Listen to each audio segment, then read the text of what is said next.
Podtacular episode 360, Drop Shock, for April 11th, 2013.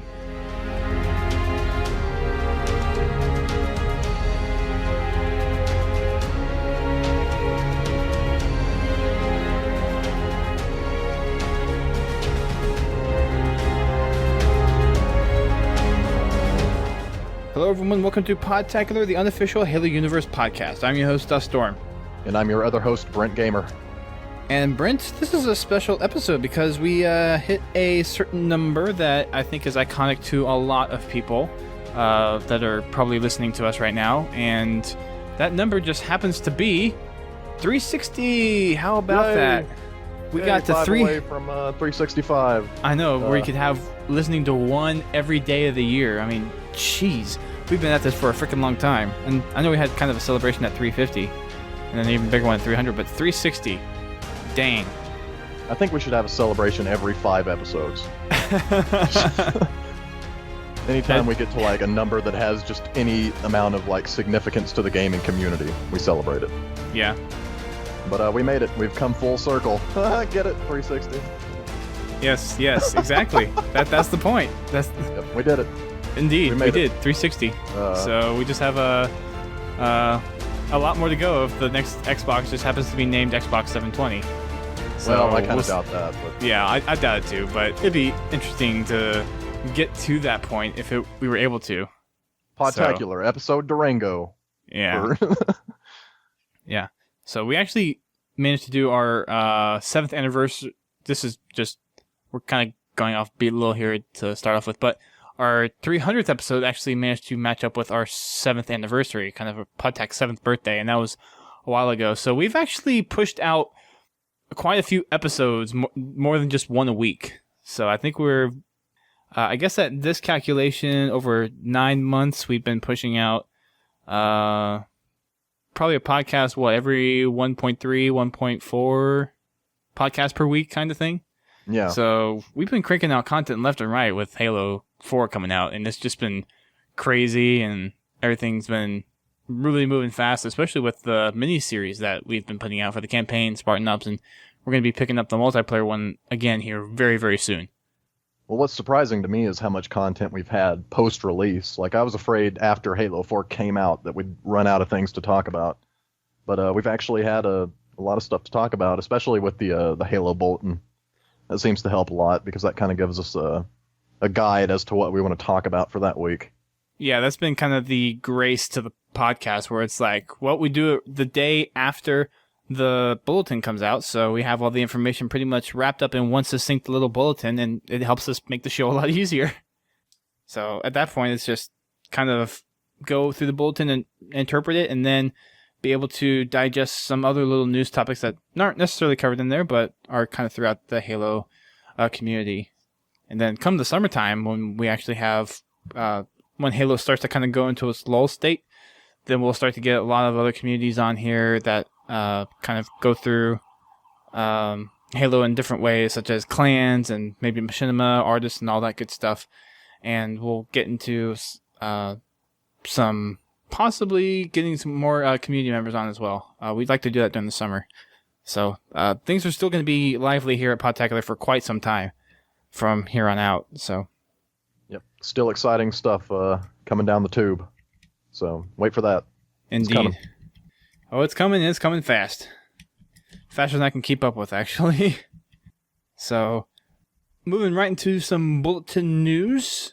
Of course, the Castle Map Pack came out this week on Monday. So if you guys were able to watch the live stream on Sunday, 343 actually put up a stream on Twitch that everyone could go watch, and you could go and watch them actually play the castle maps, and you can get some tips from Bravo, who is a former MLG commentator, and he knows these maps in and out pretty much by this point, and he gives some really good tips on what you can do to get an upper edge on some of the maps, and just being able to see the maps at first hand before they drop for everybody. So they tout that live stream is a way to kind of help you get one step ahead of your enemy for the most part. Pro tip on Daybreak, get the Banshee. Just go get it. It doesn't matter what you're doing, just if the match starts, you run towards the Banshee. I actually run for rockets. I run for Rockets because it seems like no one knows where Rockets is.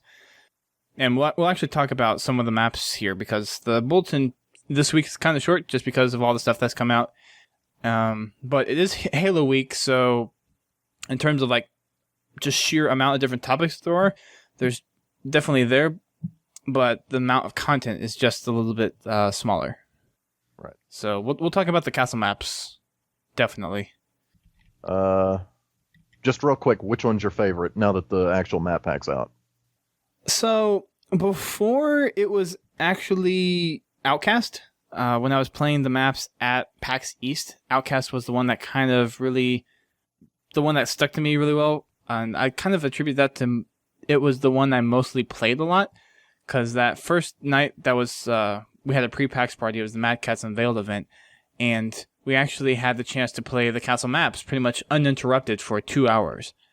And the station I just got stuck on was the Outcast set of Xboxes, and I just played that one probably for an hour straight. So I got to really liking that one and really loving the intricacies and all the different pathways and tunnels and archways that really give a complex and very interesting feel to the map. But I do like the style of Perdition. It does kind of have that turf feel to it, that district, that whole cityscape feel, and I really like having that kind of cityscape back in Halo, and that's kind of a draw. Daybreak is actually the one that's kind of on the low side of my list for the ones I actually like, but it's still a good map. All the maps in here I really, really enjoy. Yeah, I'd have to agree. Perdition's probably my favorite, just because the vehicle combat on that map is really, really fun.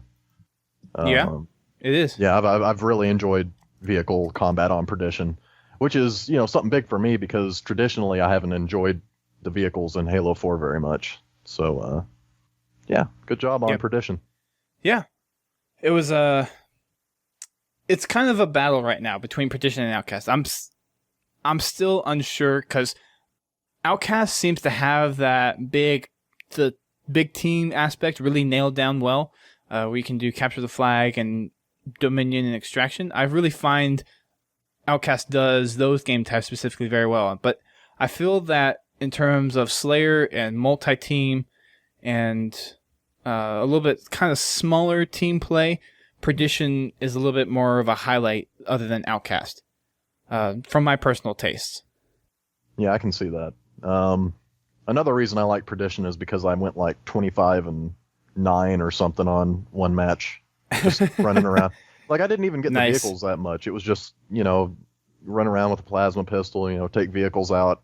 One fully loaded Warthog came running at me, and I guess it was just like down to its very last breath, and I punched the Warthog and it exploded. And I got a triple kill out of that. Killed me. Nice. Very nice. Funny. Then I accidentally, well, it wasn't an accident. I threw a frag grenade towards a Warthog that was coming at me. And it killed the guy driving the Warthog, but it propelled the Warthog towards me and my teammate and it betrayed both of us.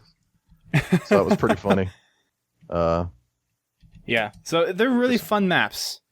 Yeah. Definitely go grab them. Go grab them tomorrow, and we'll get to that in a second. If you have not grabbed them already or don't have the Wargames Map Pass, the maps are really fun. Of course, I got the chance to play them at PAX East. They were fun there, and then when we got to play them for, we actually had a kind of get together for those who already had the maps and those that won the maps from the live stream. We had a get together with the Green Skull and some of the Ready Up Live staff, and actually played some Halo 4 castle maps, and it was a lot of fun. And then, of course, we did that for Monday Night Matchmaking, which was also just a ton of fun. So let's drill down here into the bulletin, and we'll go into a little more detail on strategy stuff for the castle maps, and we'll actually cover them in more detail when we do them during our mini show. But just from our experiences, we'll get to that near the end of the bulletin or at the end. So going through all the big bullet points for the bulletin. Haha, see what I did there? Haha, yeah. No, okay. So the castle map pack is out on the street, and it is 800 Microsoft points or $10. So if you do not have, or you did not get the limited edition or did not purchase a Wargames Map Pass, then it is 800 points to you to get. If you are a fan of Big Team, then you will want to get these maps. It's pretty much tailored for 6v6 for most of the game types that have been engineered for this one. But there are some... I forget last week, but I think Outcast was put in the Big Team playlist. I can't exactly remember, though. I could definitely see like 8v8 working on Outcast. I mean, it's big enough. Yeah. So... maybe not as much on Perdition, but you could still do 8v8, and it wouldn't be terrible there. I mean, Daybreak, you obviously couldn't do 8v8. I mean, you could, but you died, 5 seconds after you spawn. So Daybreak, I guess we'll kind of scatter these discussions throughout the podcast, but Daybreak is one of those interesting maps where it can definitely support 8v8 just from the sheer size, but with how the map is played, because it's mostly just that center area and then a couple of the kind of immediate outer pathways, it really doesn't play well with anything greater than kind of a 6v6. It gets really, really hectic when you have 8v8 on that map. You have a lot of grenade throwing, and you have, once you get the ordnance, you have the ordnance that gets dropped in there, and then you have the Banshee, which I forget who it was, but someone grabbed the Banshee during the play date on the Thursday before PAX and just wrecked. I think it was either Bravo or BS Angel. I can't remember who it was, but someone grabbed the Banshee and went on a freaking killing frenzy or running riot, and it was one of the most frustrating things ever. Yeah. The Banshee's kind of been a frustrating part of Daybreak for me, especially knowing that originally they were going to take it out. Like, apparently there was a lot of contention at Certain Affinity about adding the Banshee into Daybreak, and they eventually just decided they wanted to do it, but really that map doesn't need a Banshee. Yeah, personally, I think a Banshee would be better on like Perdition, to be honest with you. Like, I can see kind of flying around that outer corridor in a Banshee, because you got the Rocket Hog, which could easily, take a Banshee out. You have the regular Warthog, which could take a Banshee out at a pretty decent speed. But you have all of these vehicles that would counter the Banshee in an effective way. But on Daybreak, assuming that you actually know what you're doing in the Banshee, and assuming the other team isn't just really, really adept at using their plasma pistols, you can go on a crazy killing spree with the Banshee on Daybreak. It's kind of overpowered. It's not too bad, but it doesn't feel like it needs to be there, I guess. Yeah, it's one of those... I mean, of course, they probably evaluated it on what they wanted to do in terms of adding the vehicles in there or not, and I guess they came with just up with the executive decision to put the Banshee in there. And of course, for matchmaking, they can go and pull it out if they feel that it's overpowered. So they'll probably look at those game statistics, and if they think the Banshee isn't really that much of a issue, then they'll probably leave it in there. If a lot of people complain about it and leave feedback in the Waypoint forums, because there are the playlists forum feedback threads, then we'll probably see it get removed. It doesn't feel like it's a game breaker. It just feels awkward, I guess. It seems like it doesn't belong there. I don't know how to explain it. Yeah, I know.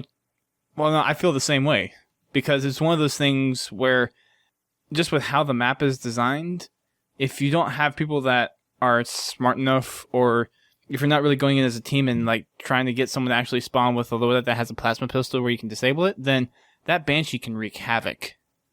So it's one of those things where I personally, and I guess from what you've said, you personally would like to see it taken out. So it would, yeah. Yeah. I want to see it gone, personally.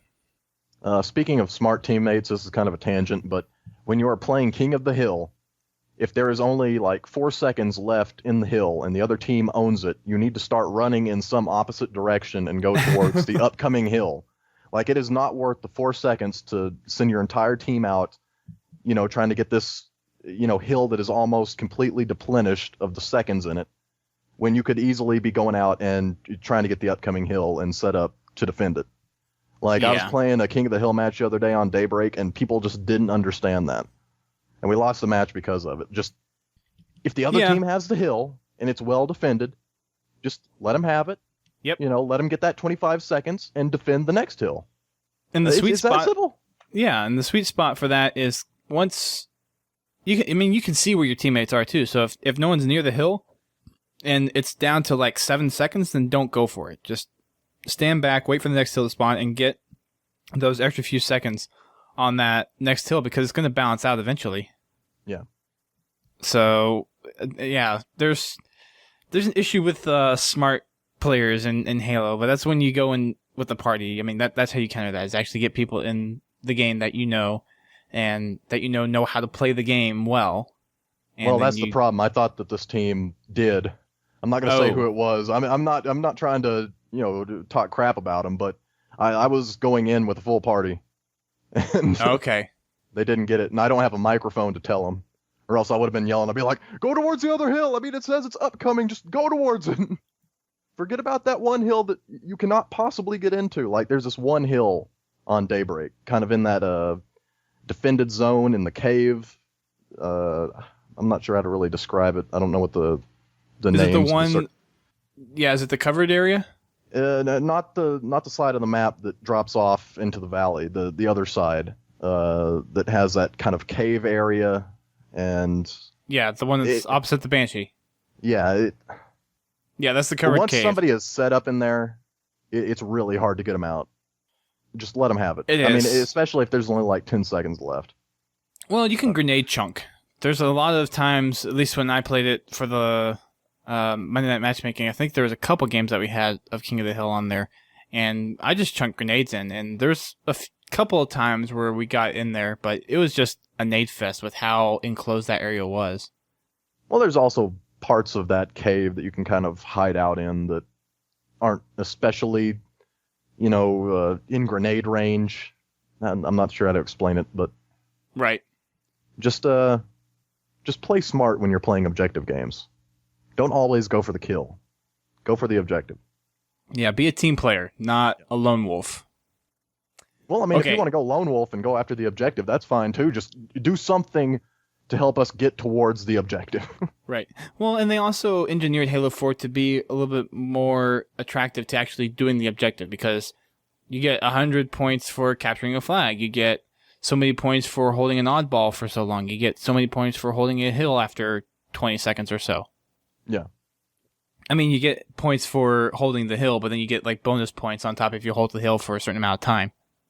You can get 60 kills in a King of the Hill match and, lose.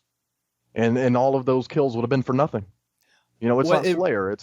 What it really reminds me of is all those montages where you see a lot of these clips that are from games like Capture the Flag and Oddball, where it's literally a guy just standing back and picking off people that are actually trying to play the game type, and these guys are just standing back trying to get montage clips. And I've been in a couple of games with those from people I've played with on Reach, and it's just like, why are you ruining my game at the expense of you trying to get fancy montage clips that when I watch, I know that they're crap because you're doing it in a game type that's not a Slayer game type. Right. Now, there are some of those clips that are legit, like they're going after or running after the objective and they just happen to get a good set of kills. And then there's like some parts where it's just strategy, but there are definitely clips out there where you could tell that they're purposefully just trying to get kills and not worrying about the actual objective at all. Yeah, I mean, if you have 2 minutes in the hill, that's just as impressive to me as if you had 30 kills in the entire match. I mean, the fact that you were able to stay in that hill for that long means that you have some level of skill that allows you to defend a certain area, which is hard in Halo because defending an area is a lot harder than attacking it in general, assuming that, all things being equal, both teams being equal. Right. Defense is a tougher prospect than offense. So just be a team player. Yep. Play to win. Try to help as much as possible. Okay, next thing on the bulletin list is the competitive skill rank. So that also dropped on Monday, and it's not something that's done in game. This isn't a capability that they were able to add just because of technical limitations, and I've heard plenty of people complain about this, even after CSR has come out, and even after the panel at PAX, and even after they explained it on the bulletin last week, and the bulletins before. But there is not going to ever be competitive skill rank displaying in Halo 4 in the game. There's just no technical way they can do it because of how the game is coded. So you guys just unfortunately have to deal with it now. Halo 5, they'll probably take their lessons learned and have it something that's integrated into the game day one. Yeah, I mean, if they don't do it in Halo 5, that might be... They're shooting themselves in the foot. That's one of the many things that they need to have included in the game, with plenty of other day one things like the X, from everyone's outcry right now, the race game type, that needs to be brought back, and a few other things that we'll obviously talk about on a future podcast, because I've been touting that we're going to have one of these podcasts eventually, and come the summertime, we'll definitely have podcasts about these. So they don't want to seem just completely belligerent and stubborn and unwilling to give the community what they want. They won't put CSR as a viewable statistic in Halo 5. But I mean, they have to do it, right? Like, at this point, they know that they have to do it. They're going to. Yeah, I mean, there's you just have to have no excuse faith in 343. Yeah, they'll do it. They'll do it. So the competitive skill rank is a 1 to 50 skill rank, and like we discussed last week, there is kind of a difference between the individual skill rank and the team skill rank, and of course that's based on what playlist you're actually playing in. And those also kind of determine different ways of actually how you get your rank. So for the team ranks, of course, it's how well you do in the objective, how well your team does. It's not heavily weighted to where you can pull someone in and drag them along up to a certain rank, but it does prove a little bit easier if you're trying to help someone get up ranks a little bit faster to do team stuff. For the individual ranks, of course, for things like Slayer, not objective, but Flood, Snipers, Regicide, like Free-for-all Regicide, Rumble Pit, all that good stuff. That's a little bit more towards your actual skill and how you perform in the game. Yeah, I'm a 50 in Flood. I'm pretty cool. Been playing Halo 4 for a while now. I'm pretty good.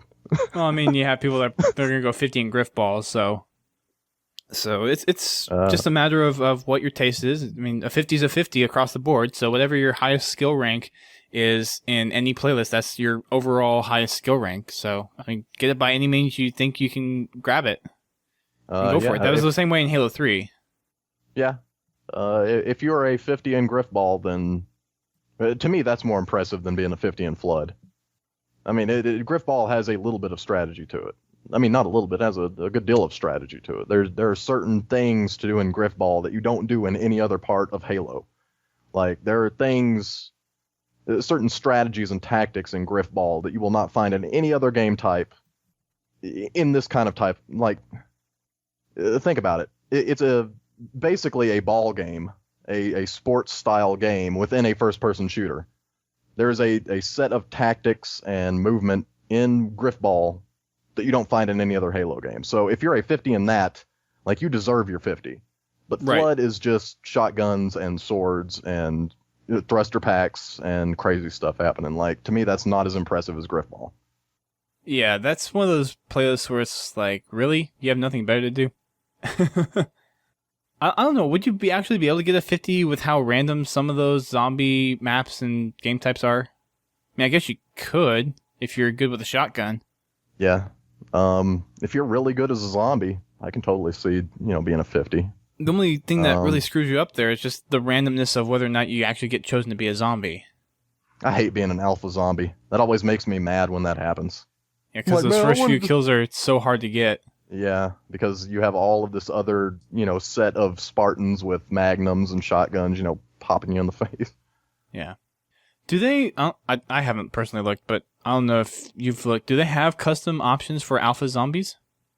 I'm guessing they might. I don't know. Maybe. Because I know they have an alpha zombie kill medal. Like if you get a kill as an alpha zombie. So there may be. I'm not sure. There's the next thing on the list is the CSR challenge. So from when the DLC launched on April 8th to April 22nd, there's a challenge that if you are able to achieve CSR rank 35 or higher in the Castle DLC playlist, you will be able to receive a avatar t-shirt. And it's a Spartan helmet with the word skills on it with the K kind of out there, so it's skill kills. And it's It's Skills an for okay kills. looking shirt. I'm gonna try to get 35 just so it's like, okay, I got there, I have the shirt. But now seeing what it actually is, I'm not too overly thrilled about it. But it's really gonna be interesting if I can actually achieve that 35, because when we were doing our Monday Night Matchmaking, I got up to a 3, and that was after 2 hours of playing. Yeah. And of course, we were in a big party, so that actually doesn't help too much sometimes, because if you go into a big party where it's just a wide range of skill, and especially being day one that CSR was made available, it's not going to be very good to actually increasing your CSR rank. Yeah.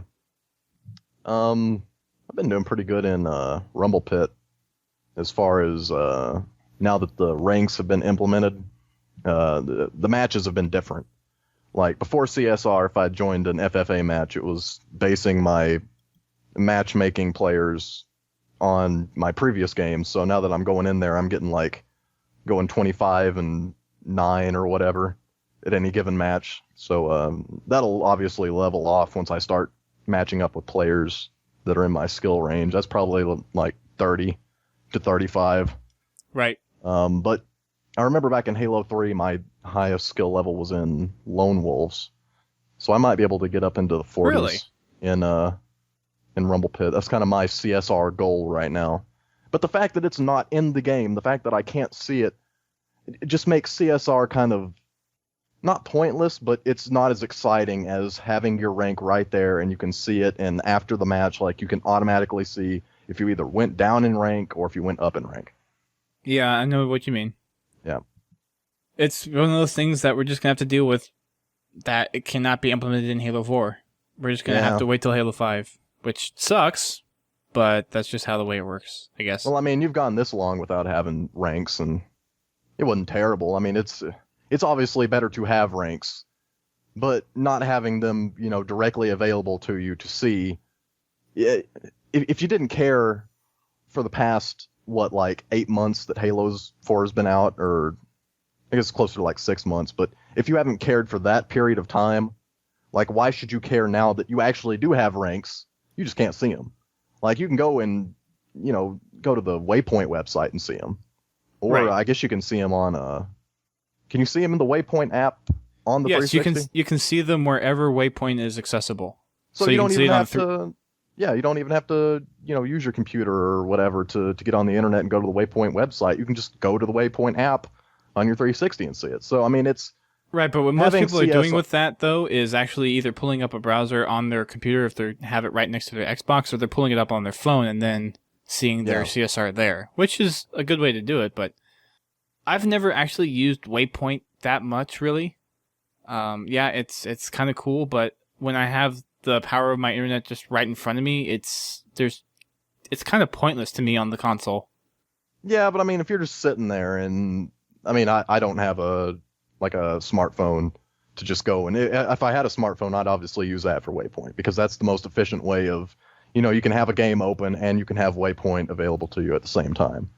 But if you're just sitting there and you don't have a smartphone, and you don't want to have to go to your computer, or your computer isn't turned on or whatever at the time, and you just want to go to Waypoint, having the app on the 360 is fairly convenient.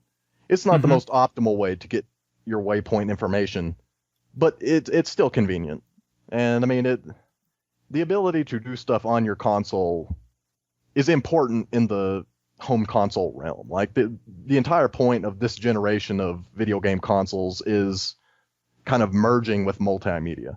So you have this convergence of, YouTube videos and Twitter apps and Facebook apps, all this social media stuff, and all of, these other social media websites across the internet converging onto your one console. The point being that the video game console is supposed to be the center of your television entertainment experience in every realm, be it video or music or social media or just anything.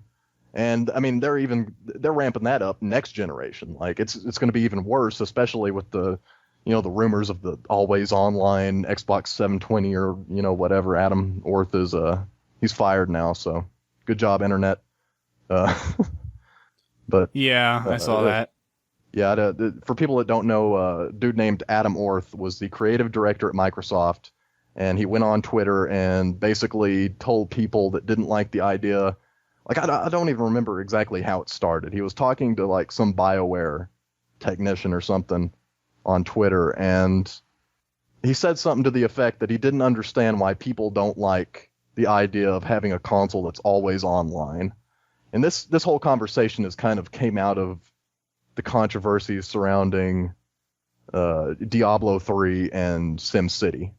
Like, Diablo 3 was bad enough because you always have to be online. If you're not online, you can't play that game.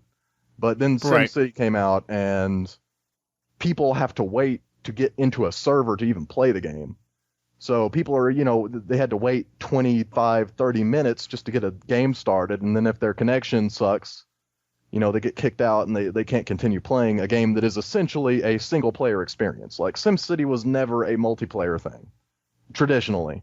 Mm-hmm. In the new one it is, but SimCity it's a single-player thing. Like, you're just creating your own city, watching it run, and then occasionally, just sending meteors or tornadoes and blowing it up, I mean, it's not a multiplayer thing. Like, I can kind of understand Diablo 3 because Diablo is a multiplayer experience. You want to play that with friends, ideally, but some people want to play it by themselves, offline. And I get that too. So Adam Orth went to Twitter and said that if you didn't like the idea of something always being online, you had to deal with it. Like, that was his actual word, hashtag deal with it. Yeah. And basically, somebody said, well, what if you live in a rural area rural area of America, and you don't have access to high-speed internet or a reliable connection? What then? And he said, well, why would I ever move out to the country or whatever, basically. Like, Yeah, why would I live there? Yep. Yeah, why would I live there? Like, so he was kind of a jerk about it. I don't think the problem that most people had with Adam Orth was what he was saying as much as the way he said it. Like, he was very aggressive about it. And I mean, I don't know this guy at all, but according to some other reports that I've heard, like, one guy on Reddit said that he worked with him and he was incredibly rude, like, all the time in real life, and demanded that you call him his nickname, Sweet Billy. And if you didn't call him Sweet Billy and you called him Adam, he wouldn't even respond to you. Like, if you're like, hey, Adam, can you check this out? Like, he wouldn't even acknowledge your existence. Like, you had to call him Sweet Billy. It's just kind of indicative of kind of a rude, untactful individual.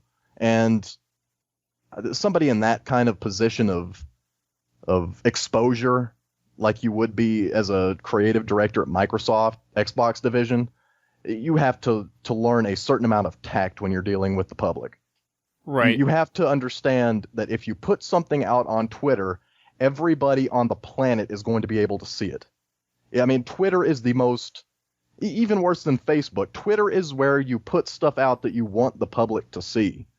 And like, the original contention was, he said that this was a private conversation with the BioWare guy, and like, he shouldn't get in trouble because it was a private thing. But first of all, if it's private, you take it to private messages.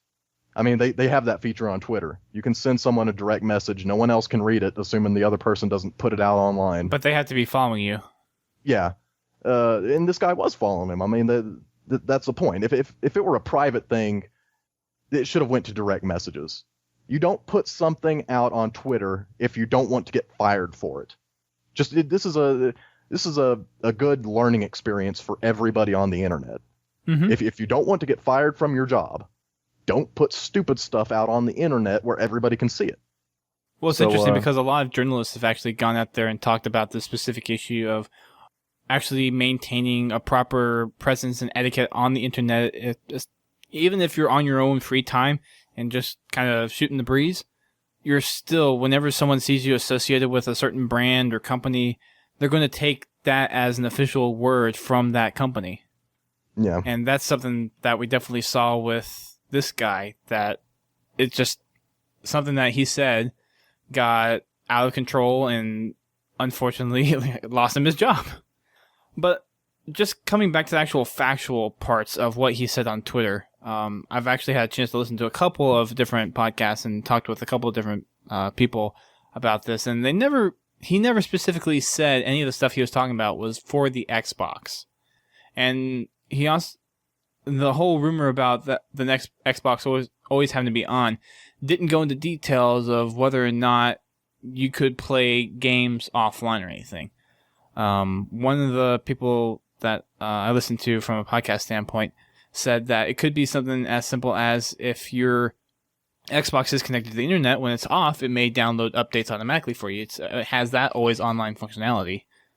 It would be a huge shoot in the foot if Microsoft took away the ability for people to have an Xbox and offline and be able to play games, because there's a big corner of the market where people have these consoles and they play offline simply because they don't have internet or don't have really good service, and there's a lot of good games out there that are just single player.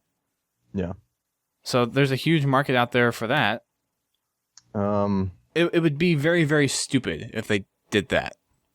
Yeah, I mean, looking at it from a consumer standpoint, it's basically saying we don't trust you as a consumer. We don't trust you to do the things we want you to do, so we're going to force you to always be online so that we can monitor your activity. And well, a lot of people are actually hearkening it to the piracy stuff. Yeah, that's what I'm saying. Like, they're trying to save a industry that has, for the past, I guess, decade, complained about piracy. And piracy does happen. Like, it's a fact of video games. It's a fact of every single piece of digital media out there, is that just the nature of digital files, they can be replicated, you know, with extreme ease, replicated and then distributed with extreme ease. So, I mean, it just happens. Piracy is going to happen no matter what. But well, and game companies just have to realize that some of that stuff is going to happen, and they just have to learn how to work with it and just be aware that that is out there and be willing to put a little more time and effort to either A, securing it to where piracy is a little bit more difficult, or B, make it to where a pirated copy is not as valuable or playable or that kind of thing. However, that would actually end up working. And to a similar effect, the other big topic, which is probably a little bit bigger than piracy, is the whole used game market that this would affect. And rentals even. Like, traditionally, I've rented games. You know, if I didn't want to pay full price for a game and I wanted to play it, usually single-player experiences, I'd rent a game because it's cheaper that way. I don't want to have to pay. I mean, it's messed up. I understand that the logic behind it screws with developers. The developers are losing money. Like, I understand if I don't pay full price for a video game. But I wouldn't say the developers are losing that much money. They're not losing that much, but I understand that every time I rent a game, the developer isn't getting... they get the original purchase price of the video game that whoever is renting the video game to me paid. But other than that... Right. But I also think of it this way, because look at how PC pricing for games differs compared to console pricing. Oh, look at Steam sales. Consoles, Steam sales are crazy. Yeah. I love Steam. That's why, I mean... Christmas time in Steam is crazy. I love it. Like, most of my I have a collection of like probably 150 games I don't play. They're all on Steam, and I've probably only paid like, you know, 70 something bucks for all those games. That's crazy. And these are fairly new games. It's not like I'm playing, you know, emulated NES ROMs. I'm playing like fairly recent, you know, 3 or 4 year old games. Right. On my PC for like $2 a pop. That's great. Yeah. But there's the whole aspect of just how pricing is for console games, because if you look at PC games, it varies. You have games that are $20, you have games that are $40, you have games that are $55, and it's really dependent on what kind of experience and how much time and effort the studio has put into it, compared to the console where everything is a set price. Everything on the Xbox 360 is $60 for a retail game. No matter how big or small the experience is, how complex or simple it is. It's 60 frickin' bucks. That doesn't make any sense.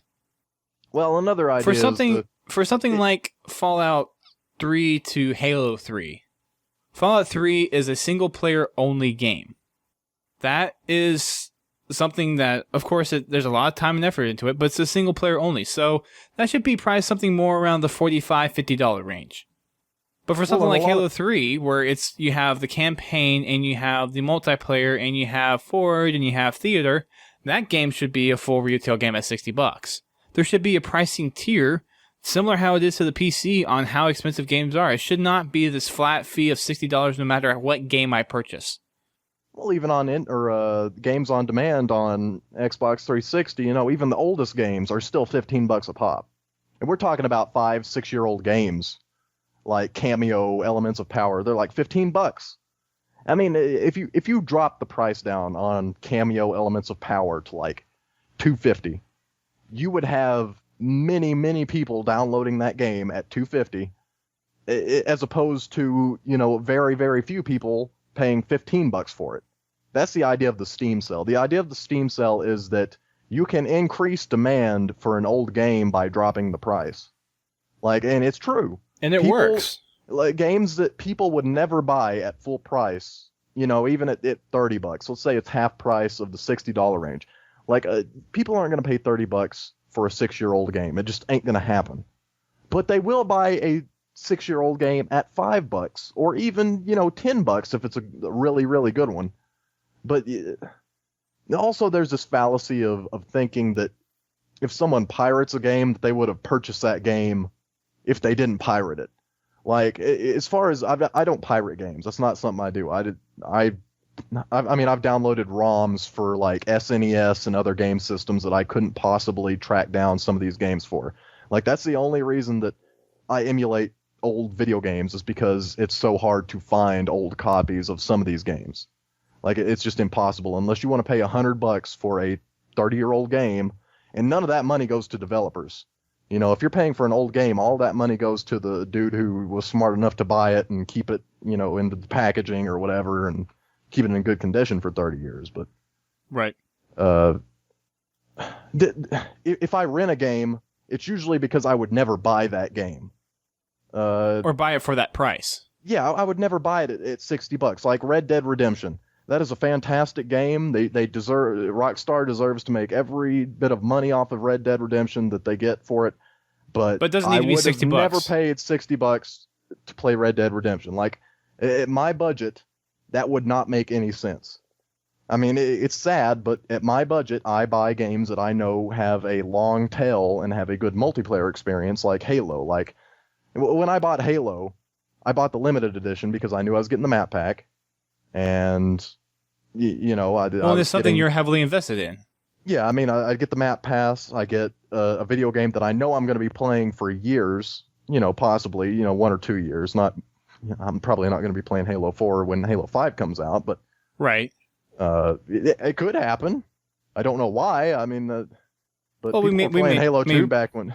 Yeah, for us, we may have throwback nights. Yeah, I mean, I don't see why we'd throw back to Halo 4 though. It's sad. I mean, thinking back, there was a reason to go back and play Halo 2 when Halo 3 came out. Right. It was different, and Halo 3 was obviously superior graphically and in certain elements of gameplay. Well, heck, we're still going back and playing Halo 2 on the PC.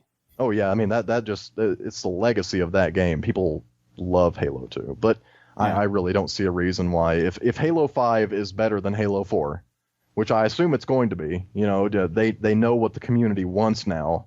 Yes. I mean, they've listened to us complain for the past... however long we've complained for. Yeah. They know the problem, so with any luck, Halo 5 will be what Halo 4 should have been. But yeah, we went off on a crazy tangent there, but... Yeah, we did. It's relevant, so... Halo 5 will probably be released after Xbox 720, so all of the stuff we're talking about is going to be relevant to the Halo community. There is a probability that Xbox 720 will require always online connection. Even before the Atomorph thing, there have been multiple, fairly well-sourced rumors about the Xbox 720 being always online. And these are, rumors that were, coming out of sources from developers who were actually developing for Xbox 720. Like Yeah, I just think it's a there's so many stupid of them. move. It's a stupid move for Microsoft to do that, though. If you have to Yeah. be online in order to play any game, even if it's a single player game, that's stupid. Well, I'm saying it's not like they're the only console on the market, but PS4 probably isn't going to do this. I mean, PS4 requires an always online connection for the online aspects, but I assume Well, if that's I'm kind of offline, I'm going to be able to pop my PS4 game in and just play it. Also they have to deal with the fact that PS4 is probably going to be more powerful than the Xbox 720. I mean, that's just traditionally how it's worked. right. I'm not sure. I think the PS2 was more powerful than the Xbox. Maybe I think it not, was. I think but, it was. PS3 was definitely more powerful than Xbox 360. Oh yeah. And now, they've announced that, PS4 is going to have like 7 gigs of GDDR, it's crazy RAM that systems have traditionally never had, that rival, PCs and even surpass PCs as far as system memory. I mean, the capacity on GDDR5 is nuts. And, people weren't expecting that to come out on a next-gen video game system, but, that's going to make that system run really, really nice. Games it's going to look good. You're going to have a fast-running system. So Xbox 720 has to compete with a box that is going to be more powerful than theirs. And Well, I mean, look at the success of the Xbox 360 so far from just the PS3. yeah, but I'm saying At least like in America, it's definitely a different story worldwide because PlayStation actually has more units sold worldwide than the Xbox does. But in the States, Xbox definitely has power over the PS3. I'm saying next gen, if PS4 proves that at a similar price point, it'll probably be $100 to $150 pricier than the Xbox 720. Like the entire point of the Xbox 720 being less powerful is that they want to sell it as at a cheaper price to get a larger number of people to buy in. But if there's this kind of qualifier that says, yeah, the Xbox 720 is cheaper, but you're always going to have the box connected to the internet at any given time if you want to play a video game, the PS4 automatically starts looking 20 times better. And I don't know. I mean, there's definitely going to be a subset of people that like Xbox exclusive games, like I do. I mean, I realize Halo is never going to come out on a PlayStation system. It's never going to happen. Microsoft owns that property unless the Xbox division, runs out of business, which is a possibility too. I mean, it happened. I mean, look at Sega. Sega was Nintendo's only competitor for a decade and a half, and they went out of business after having a really successful run with, the Master System and Sega Genesis. And I mean, the Dreamcast is where they kind of fell out of touch. I mean, but even the Saturn didn't cripple Sega as a company. It wasn't until the PS2 came out that the PS2 killed the Dreamcast. But it's the idea that just because you are doing well in the gaming industry at any given time doesn't mean that the next generation of consoles won't make your company go bankrupt. Now, Microsoft's never going to go bankrupt, but the Xbox division could totally go bankrupt. If all of a sudden people don't like Xbox anymore and the PS4 is where it's at, or, Nintendo that pulls a rabbit out of its hat and, makes some sort of crazy new unexpected system that, blows everybody out of the park. Right. I mean, there are scenarios that would cause Xbox division to go out of business. If that happens, then I can totally see PS4, picking up Halo. But I don't think that's going to happen. It's not going to happen next gen. No. I mean, if it happens, it'll start to die out next gen. But Microsoft just needs to play this one smart. They need to not pull a cycle like they've done with Windows, where it's every other operating system is crap. And they just... I mean, the Xbox was a good console when it came out, and then the Xbox 360 they did a very good job with there. They need to be smart about what they do. They need to not focus so much on the whole doing what they think is the right thing to do for certain things, like this whole always online thing or the used copy. Like, don't mess with the system as it currently exists, because if you do, then people are going to be very, very upset and not attracted to your product. Right. So don't alter the balance. And I'm already kind of pissed that the backwards compatibility isn't going to be there. Yeah, I heard rumors that they were going to release a separate add-on disk drive that you would hook up to your Xbox 720 that would play 360 games. But that doesn't make any sense. That's crazy. Like, that makes no sense. Some guy took a photo of the Wii Mini that came out in Canada. I think it's like a Canadian exclusive, but they made this really tiny Wii. It's basically, it looks like a kind of a router, like a small cable router, and some dude photoshopped it to be green and it had the Xbox logo on it. It said Xbox Mini. That's funny. But the idea of having to purchase a separate disk drive to play Xbox 360 games makes me, it's just, that's an outdated. It's like the HD, what was it, HD DVD? Yeah, the add-on? HD DVD drive. I mean, that was kind of smart because they didn't know at the time if HD DVD was going to live or die. They were hoping it was going to live, but the PS4 came out and that kind of Blu-ray just took it. Yeah. Yep. I mean, think about it. If you own a PS4 or a PS3, you have a HD Blu-ray disc compatible player. It's just not HD DVD. Right. But, I mean, obviously, if you own the PS3, you're not going to go out and buy an HD DVD player to play movies when you could go get Blu-ray, which is, comparable quality. I don't even remember if HD DVD had better quality or... No, it didn't. I mean, it was just similar. I mean, it was almost exactly the same. I don't know storage capacity. Blu-ray could hold more capacity than the HD DVD. Holds up to 50 gigs. I think HD DVD was 2 times capacity of a DVD. Yeah, so I mean, even DVD 9, that'd only be like 18 gigs. So yeah, Metal Gear Solid 4 had 38 gigs of cutscenes or whatever. It was nuts. Like, well, and Blu-ray discs can hold up to 50 gigs. Yeah, the dual layer ones at least. So yeah, it's. I mean, of course, all these are rumor right now. There's nothing official out from Xbox on the new console, so it's not anything that we can take on pure fact at the moment, but from all the rumors that are going around right now, there's no backwards compatibility. There's the always on thing that we don't exactly know what that means yet, and a bunch of other things that are out there. E3 is going to be fun this year. I mean, it might be infuriating, but it'll be interesting. I mean, you'll either be infuriated or you'll be enamored. Be very happy, yeah. It's going to be one or the other. Yeah. It's going to be interesting, E3. Nintendo is going to be interesting because they're having to recoup from poor initial sales for Wii U, so they got to come out with something crazy to get people to buy this new system. I mean, the Wii U, well, I'm assuming it's going to be around for the next 4 years. Their next console will obviously come out before the Xbox, 1440 or whatever, but...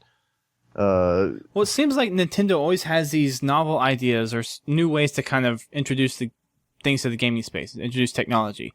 And they did it interesting. I mean, they had an interesting go with the nunchucks and the motion control with theirs. I mean, they were technically the first ones to do the motion control stuff for video games.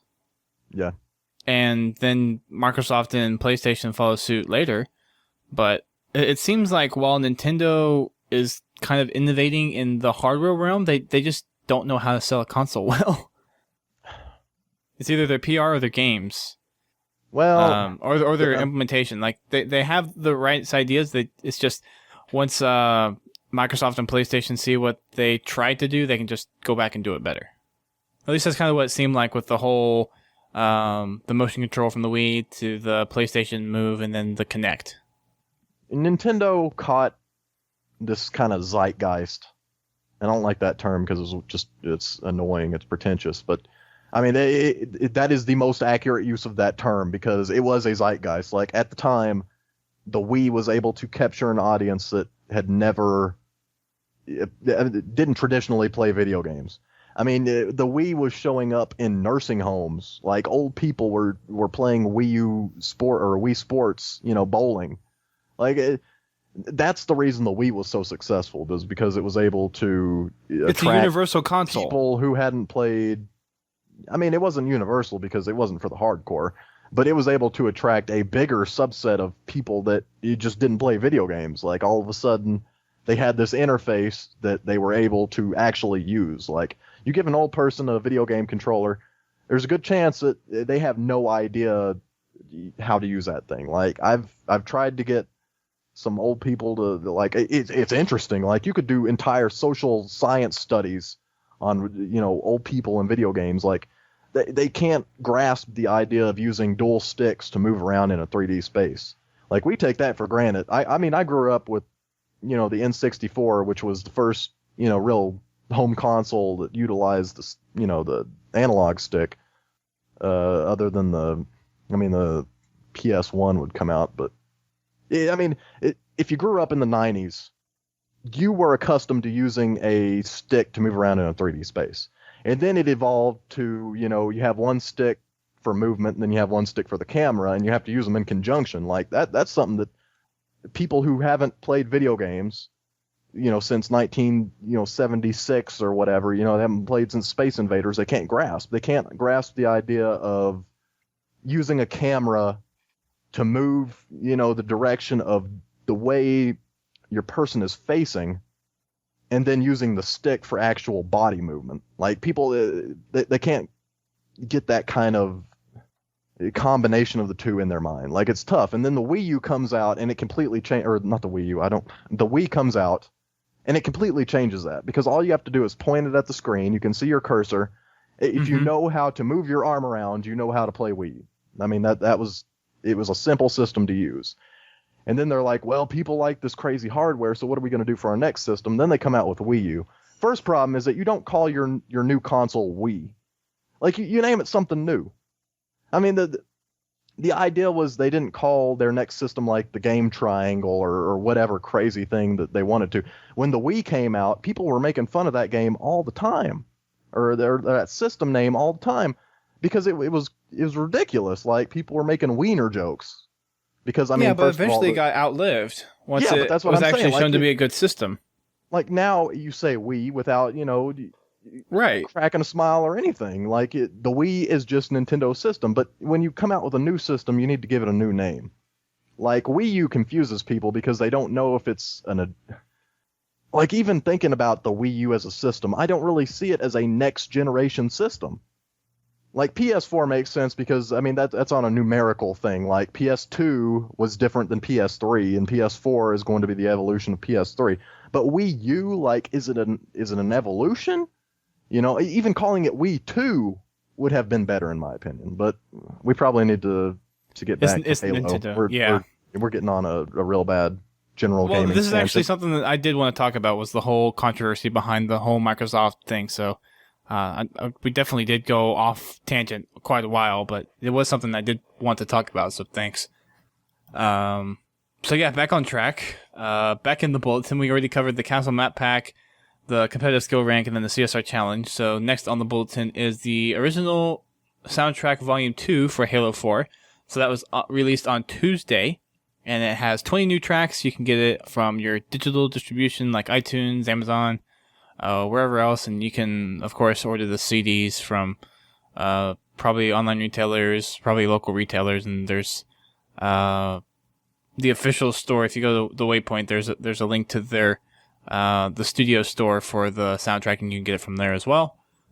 So that go pick that up if you're musically inclined. There's one song I like on there a lot, and I've been listening it to over and over again in the loop, and that's Mantis, for you guys that have already listened to the soundtrack.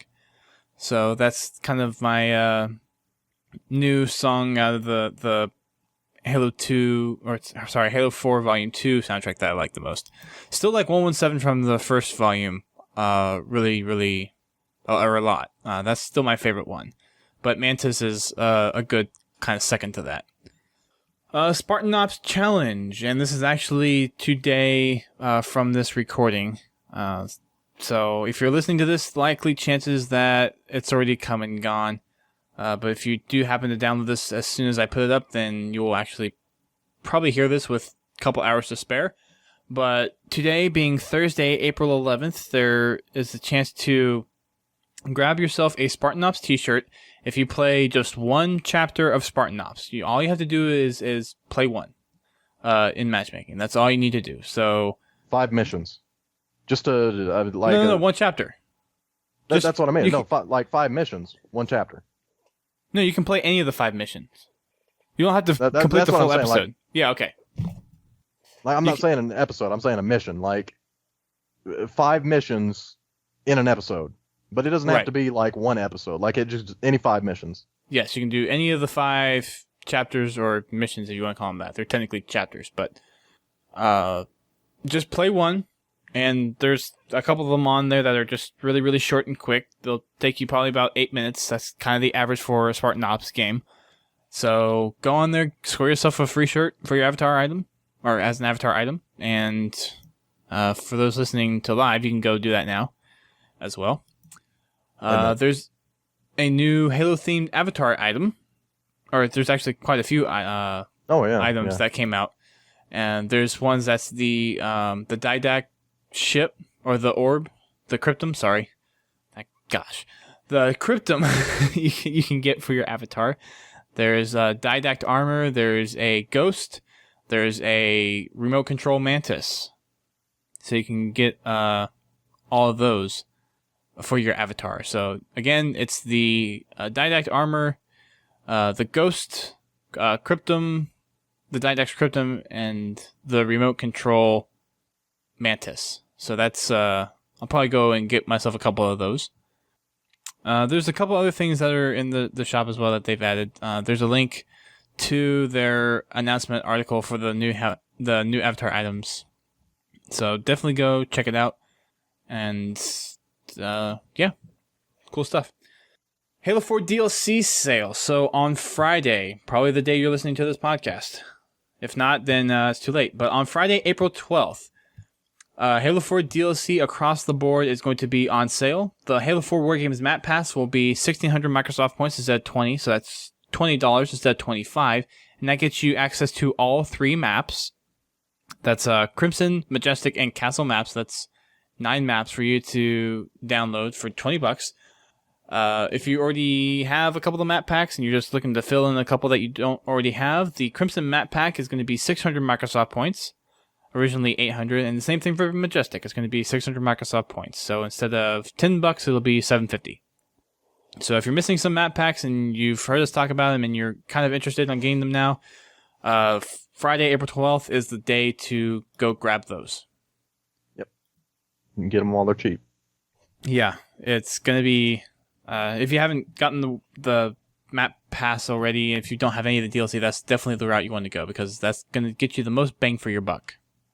So, there's a little article in here from Bravo about some of the weapon balance changes that they've made. So, they're going to be tweaking the weapon balances from a lot of different game types and playlist perspectives, and they haven't quite done it yet, but they will be rolling these out here as soon as they're comfortable with pushing out some of these updates.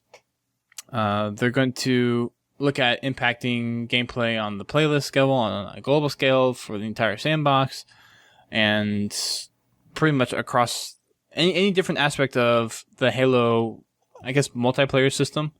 They have these options to go in there and tweak all of these settings. So it's going to be, there's been a lot of demand from the community to look at balancing these weapons, and they have the capability to do so. This was one of those things where it was really interesting to see that they had this ability to go in there and do these weapon tweaks. I didn't think that this would be something they could do post-launch, but I guess they found a way to do it.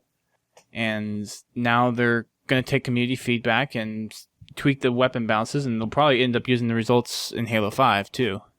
Yeah. You have to think now, to what point does a game developer take the freedom of saying this is how it's going to be versus, okay, we're going to kind of test out there what people think and then be able to change it as the game progresses. I think because you kind of do that in the beta, and it's not, you don't really see something where you go back and change like core game mechanics of a franchise. This is something new that we haven't really seen. Being able to go and basically change one freaking cornerstone of an entire sandbox, and it's pretty much the almost foundational block of Halo is the weapons. Yeah.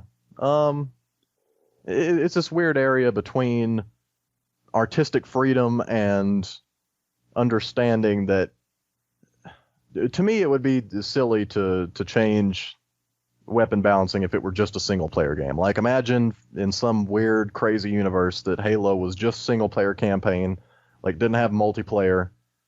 Going in and changing it for that would just be pointless. It'd be ridiculous. Single player is supposed to be a very set, like kind of a artistically sound experience. I imagine that when you go to create a single player campaign, you're thinking of the game as more of a piece of art than a video game or a just game in general. But with multiplayer, it's different. I mean, look at even in sports that have been around for 100 years, or even longer than that, they constantly change the rules for those games. If football, professional football, NFL is always, adding new, not major, shifting rules that change the nature of the game, but just things that change little bits and pieces of the game, to improve it. I mean, this is cool that they have it. And to me, multiplayer is more like a sport than it is a piece of art. And if you think of it more as a sport, then yeah, I mean, if it's a game, then you have not an obligation to change it, but there is incentive to change it to increase its attractiveness to players. Well, yeah, so basically rules evolve as the game evolves. Yeah. This kind of thing. And the great thing about, I mean, the new generation of, not the new generation, but the console generation you are currently in, the Xbox 360, PS3, it is a online console generation. It is the first generation of video game consoles, home consoles, that took full kind of, I don't know, not, because the Xbox and the PS2 had online capabilities, but you didn't see the level of patches and updates and constant, UI updates, even for the console itself, just that you have in this generation. Yeah, the Xbox has come a long way from the Blade system.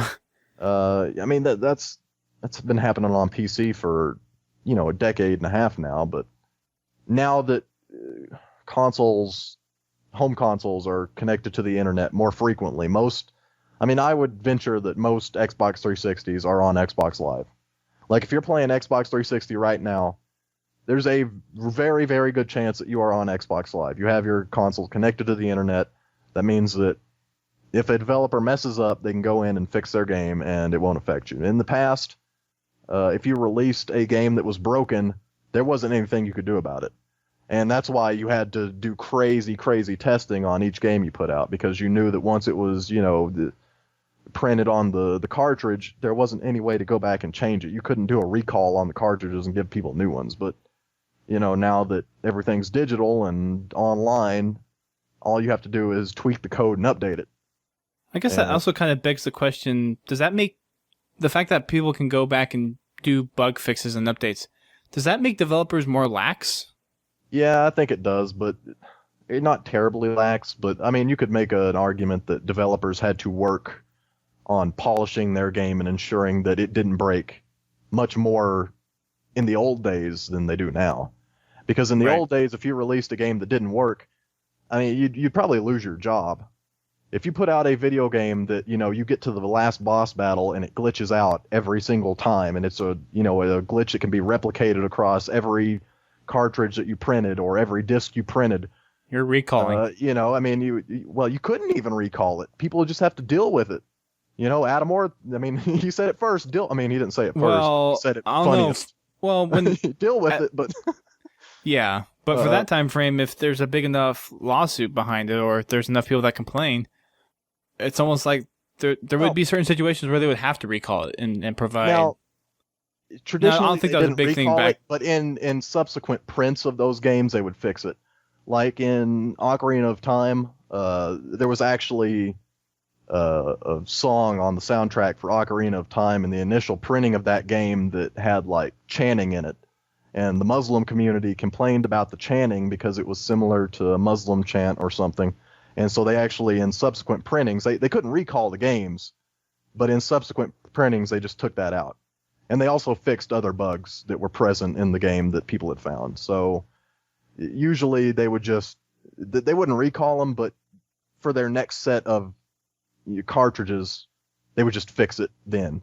So, I mean, the first set of cartridges that were released for a game was generally, 4 builds separated from the last printing of that particular game.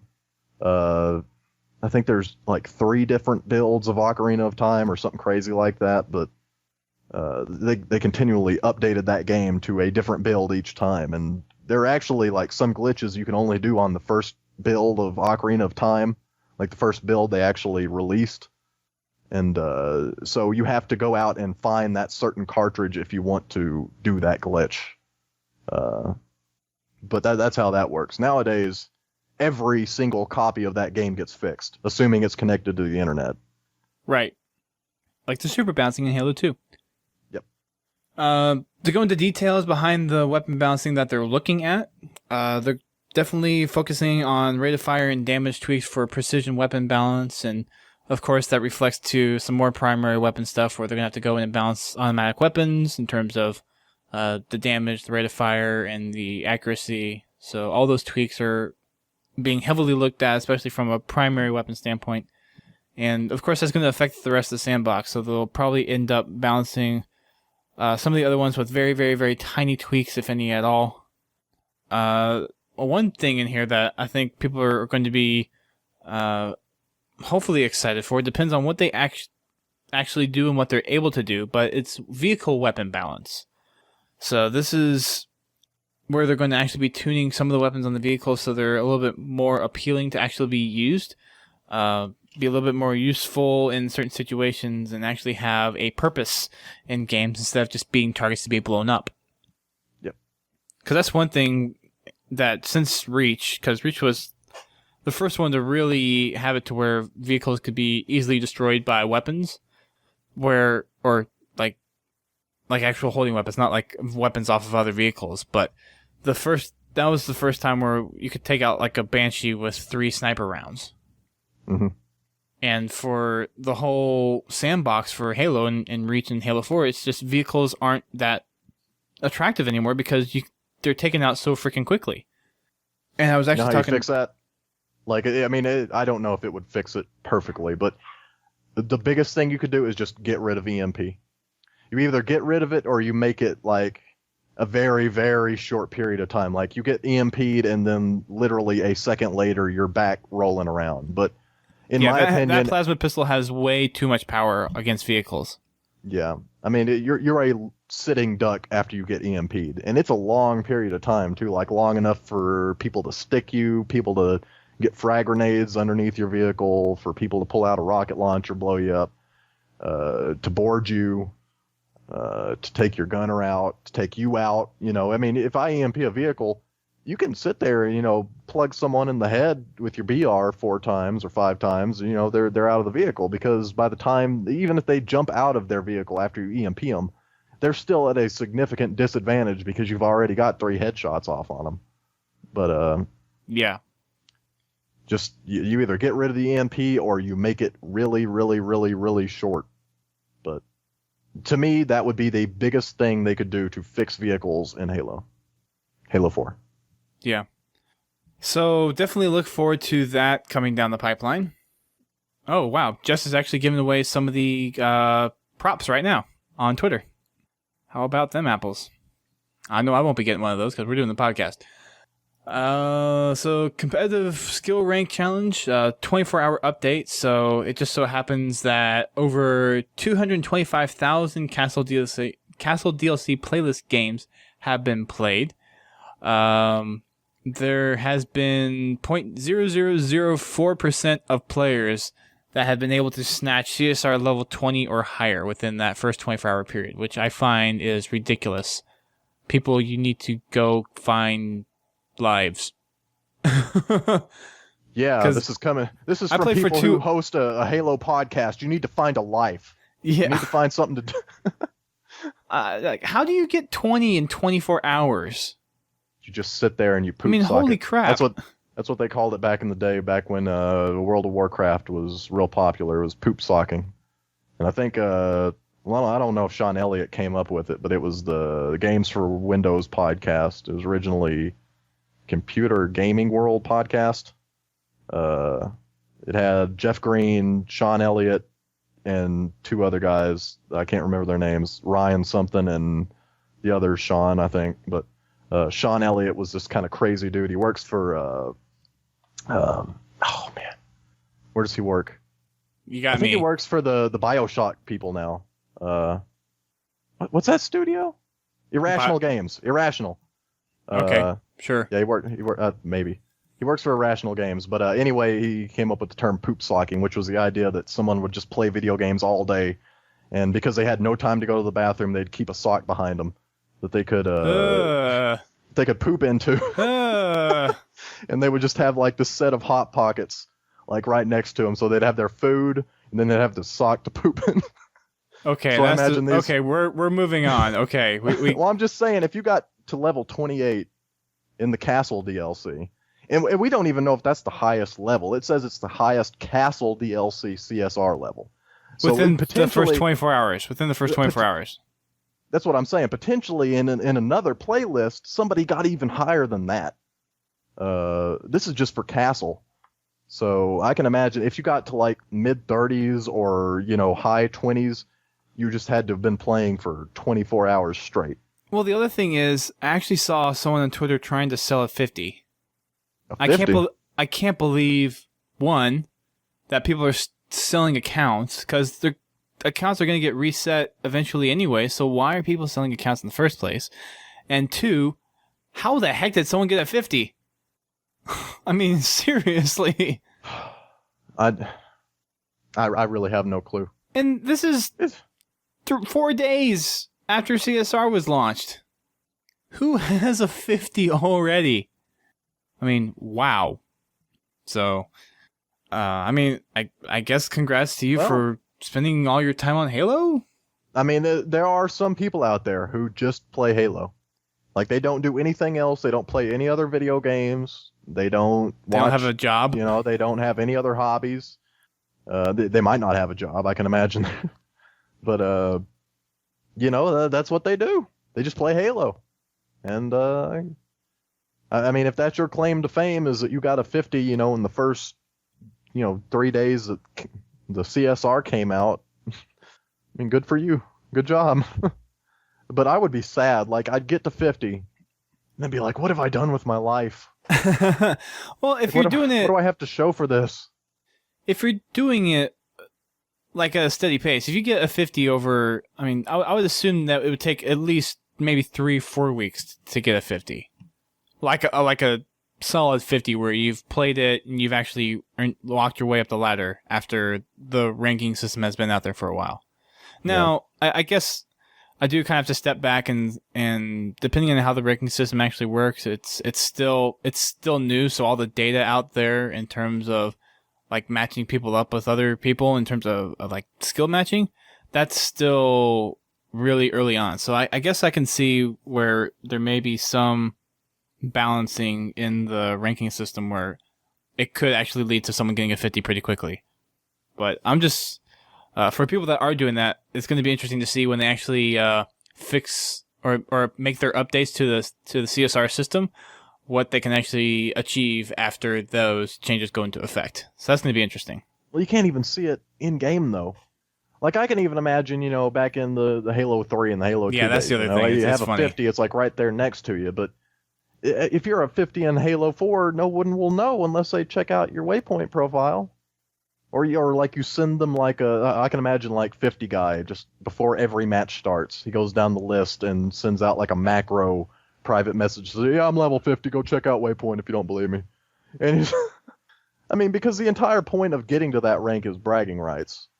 And if you can't see it, you can't brag about it. So, I mean, it's... Yeah. But we should move on. So, there's a couple of tips that Brava actually gives out for the 3 maps in the Castle Map Pack to help you get your CSR level 35 so you can get that shirt. The 3 things for Daybreak, he says, use your sniper rifle wisely. So, of course, if you play Daybreak, you have a sniper rifle that spawns at each base.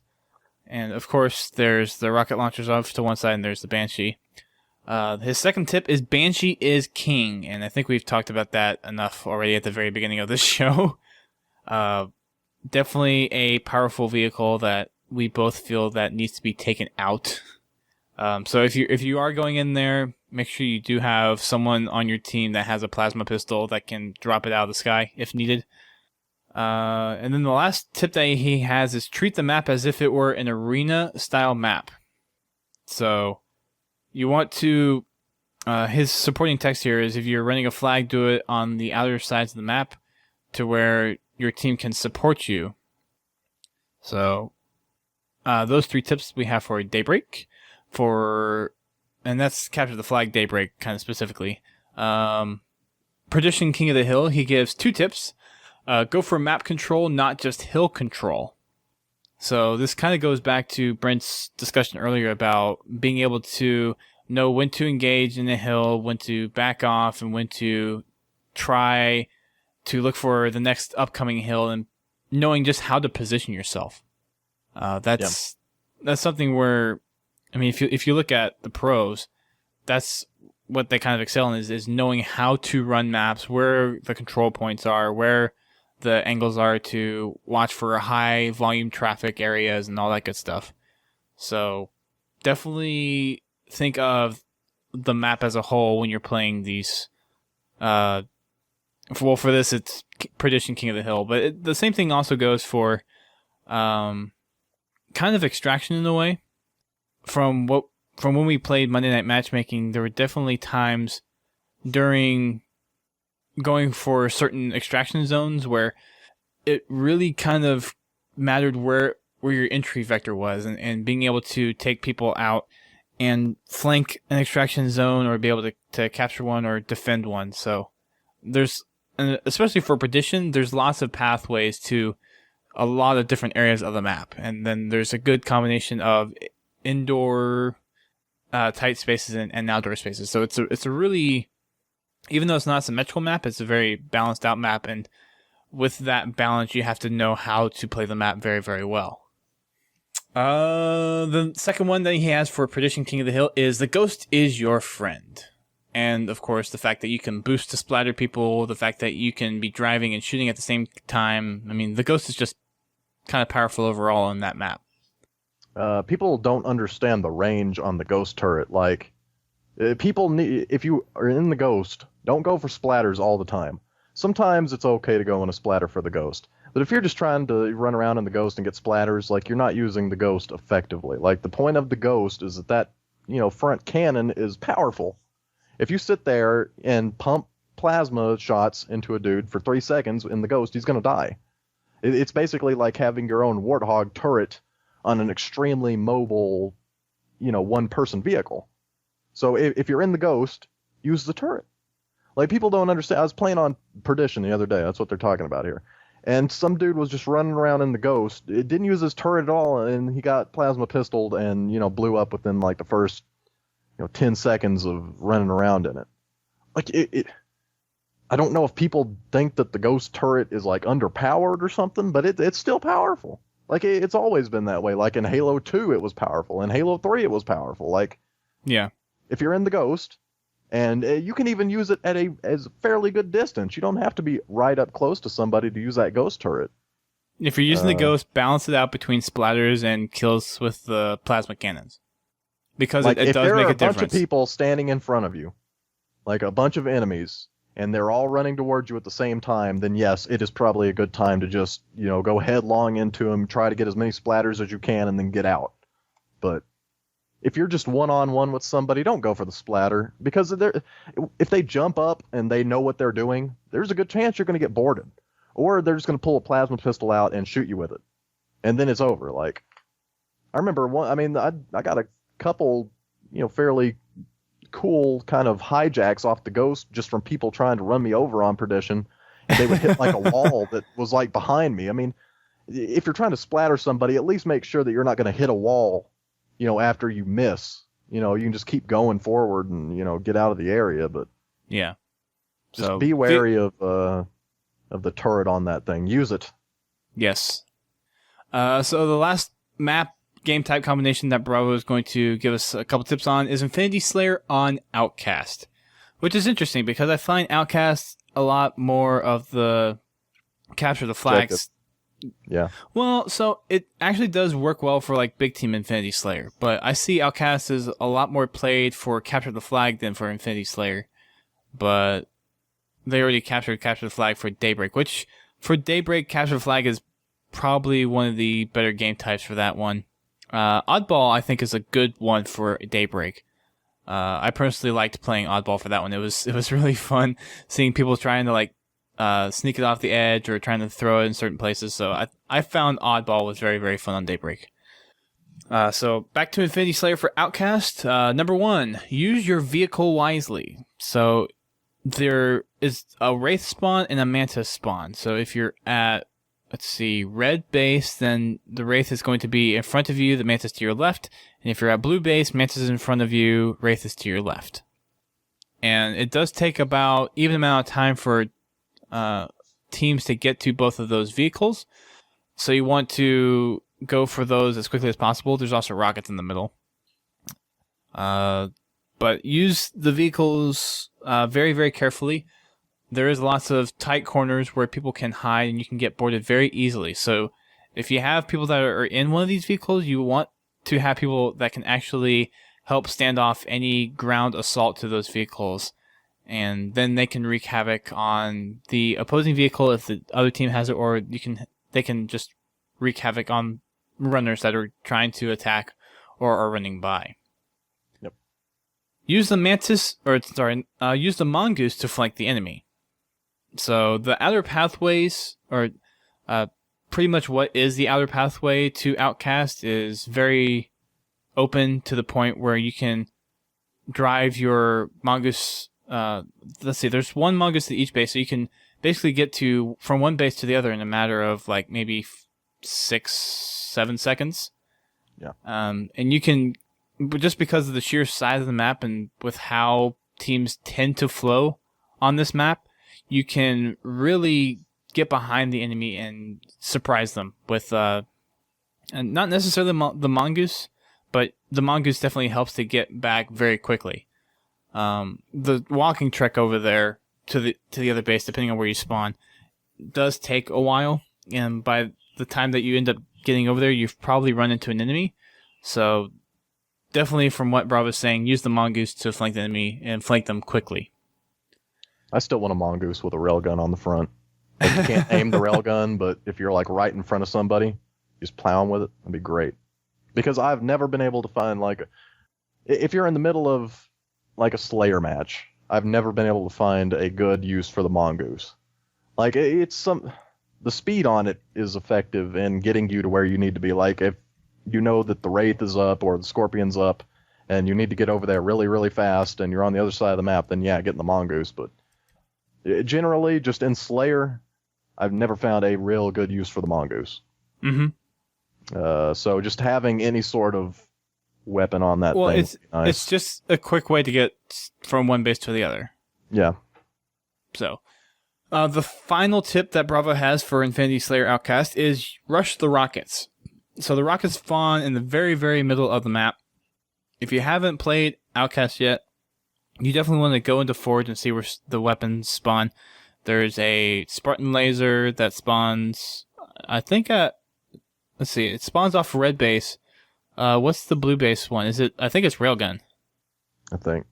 So the rockets are also in the middle. So you want to rush those rockets. Rockets on any map, even Perdition. I rush rockets on Perdition because almost I think more people know that the rockets are there, but they're powerful on these maps. And then it seems like no one knows where the rockets are on Daybreak. Because every time I've played Daybreak, I've gone to those rockets and I've always picked them up. So you definitely want to know where the rockets are on these maps, because they are helpful since these maps have vehicles on, I think, all the playlists that they play in.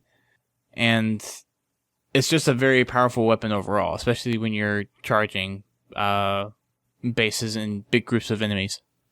I mean, you can see weapon spawn locations on your HUD nowadays. I mean, back in the H2, H1, and H3, and even Reach days, like, you had to understand, you had to memorize where the weapons were on the map because it didn't just show it to you on your HUD. But nowadays in Halo 4, I mean, you get to see where the ordnance spawns are. So, like, you have no excuse for going out there and then, not picking them up. Right.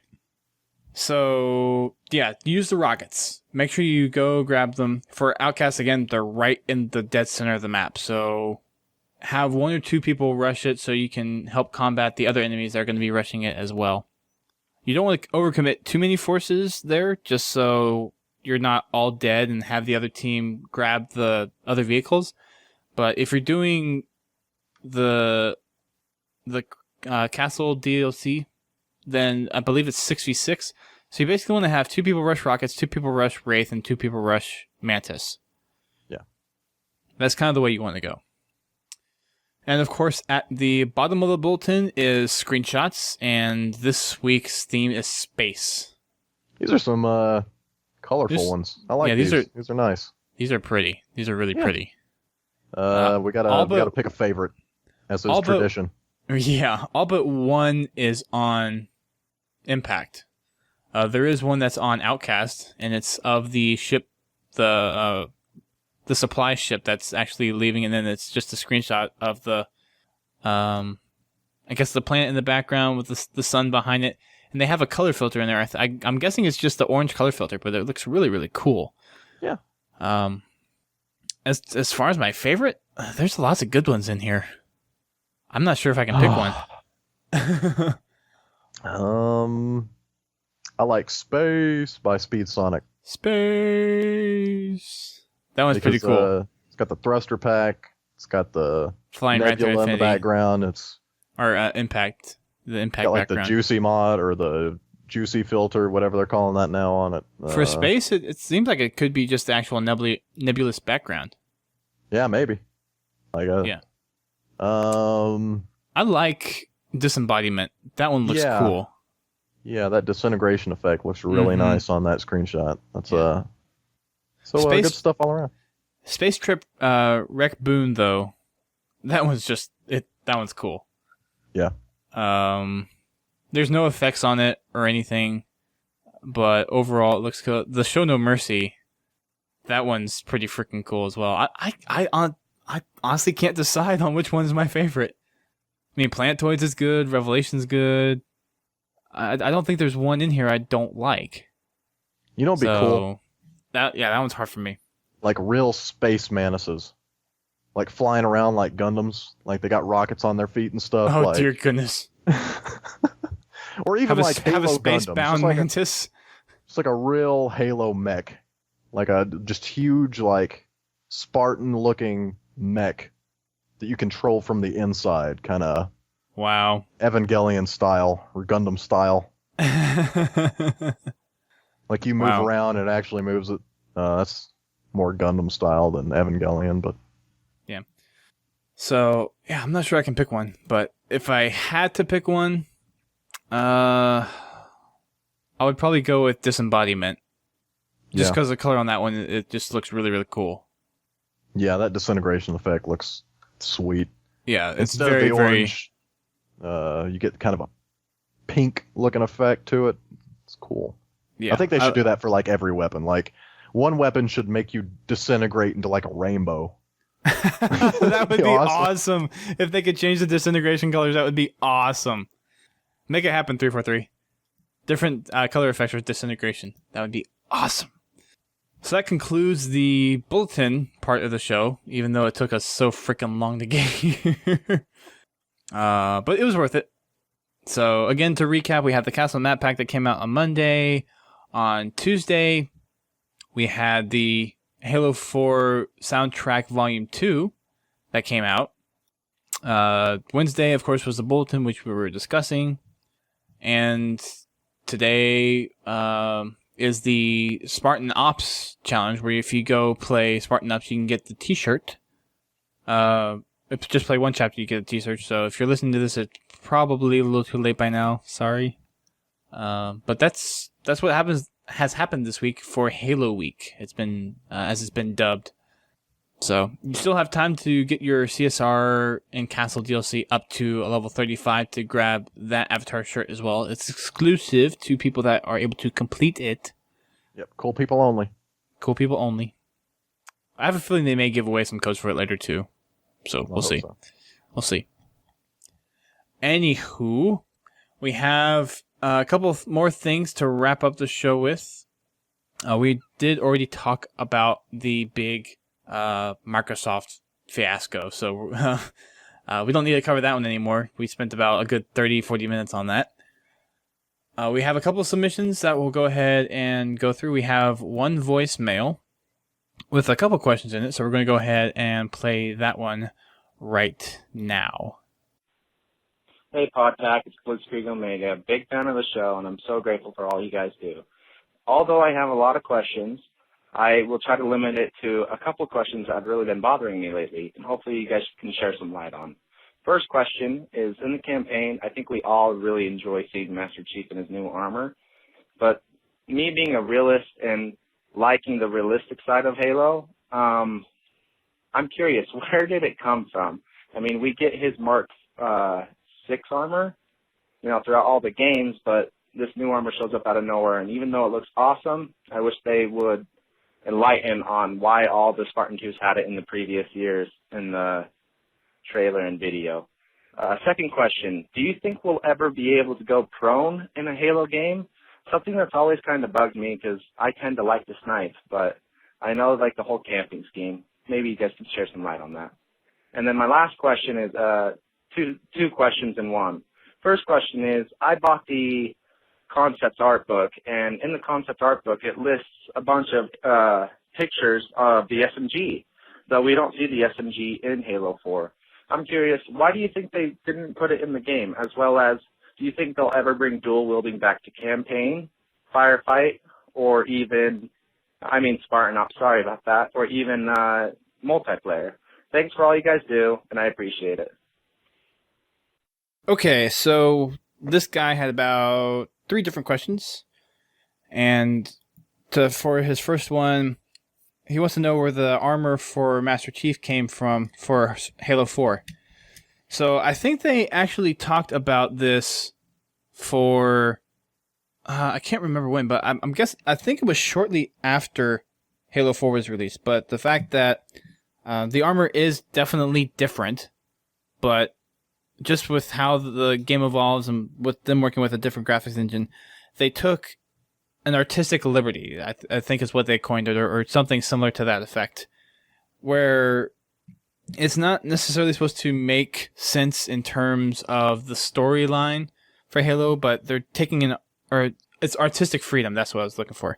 They took the artistic freedom to update the armor, and it's still supposed to be his older armor, with the mentioned firmware upgrades that Cortana implemented. But for all intents and purposes, it is the same armor. It's just it looks prettier because it's a newer graphics engine. Yeah. Do you have any comment to that?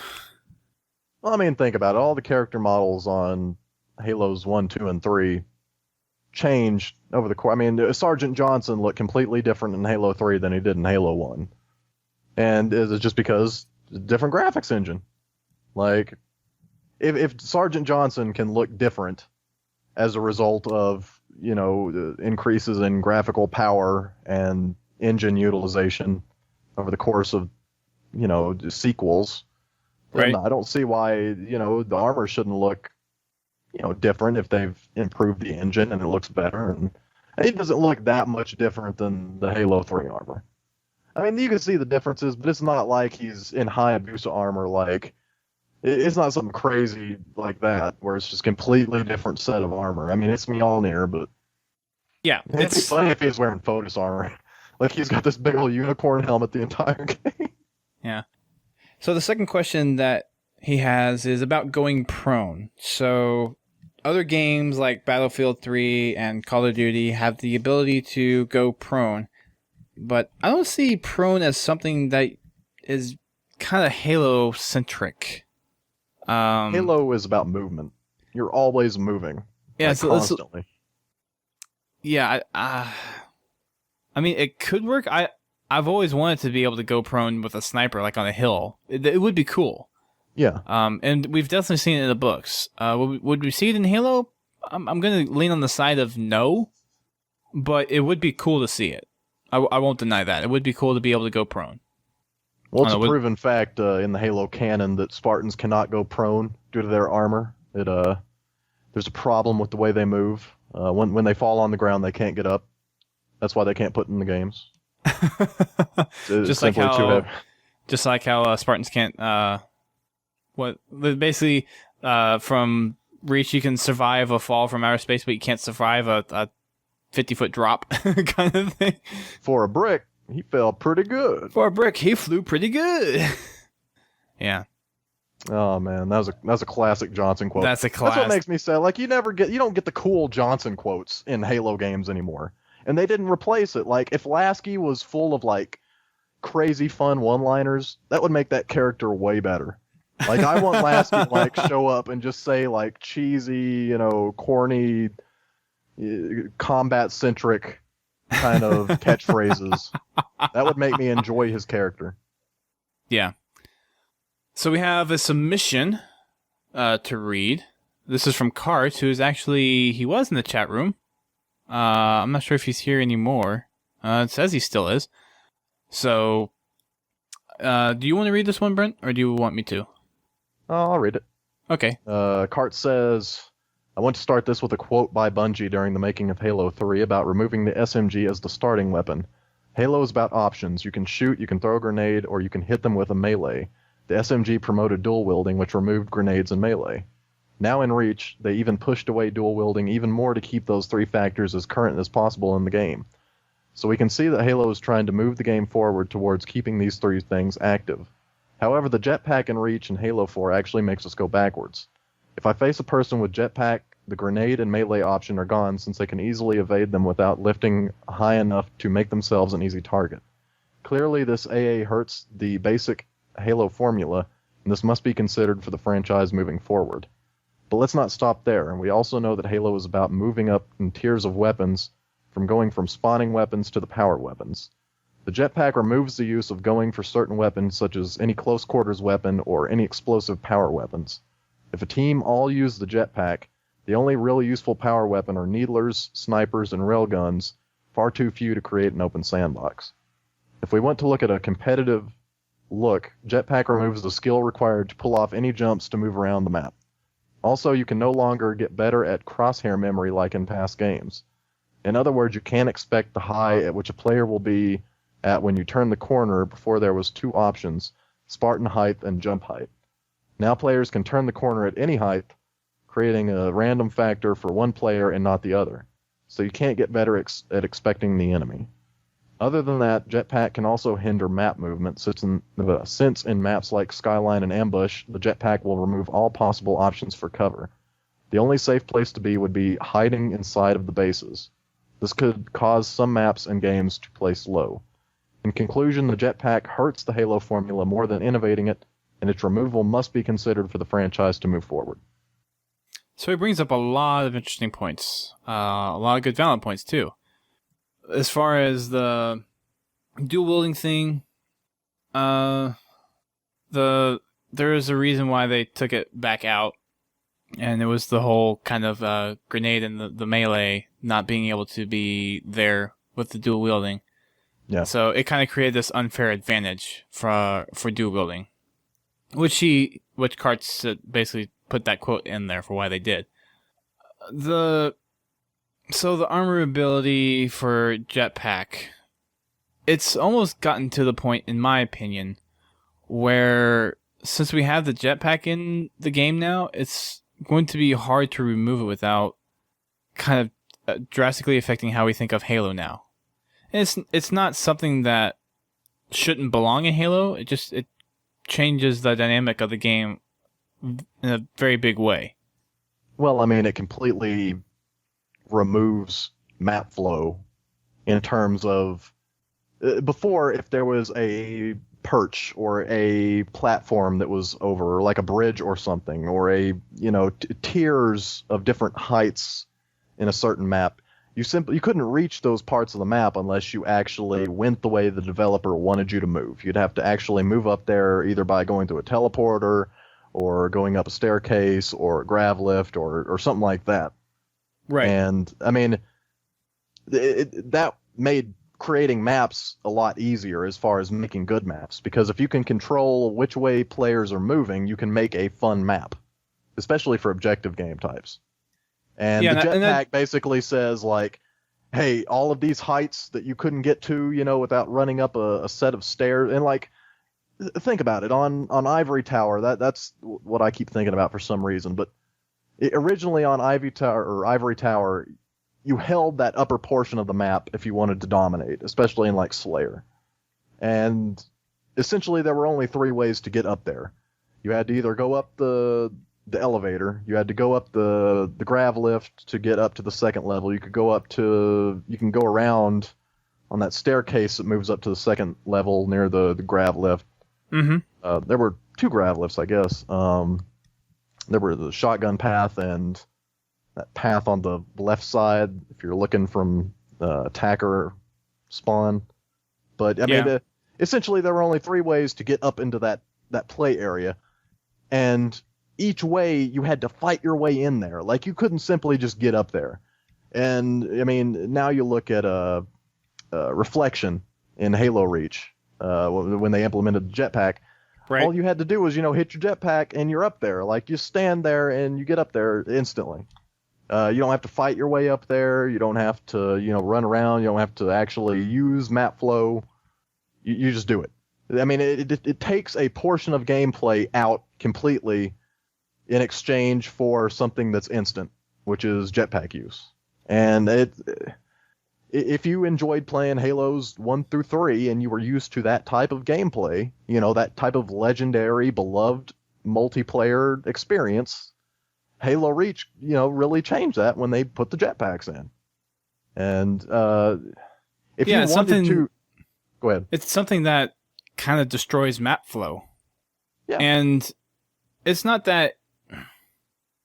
This is kind of a tough one, because jetpack is something that's cool to have, and for customs, it's a really, really fun addition to the game that's really interesting to forge for. But it does screw up map flow very, very much to the point where a lot of people claim that it's broken, and I mean, I'm not going to deny that. But do you think we can really see a game from Halo without a jetpack now?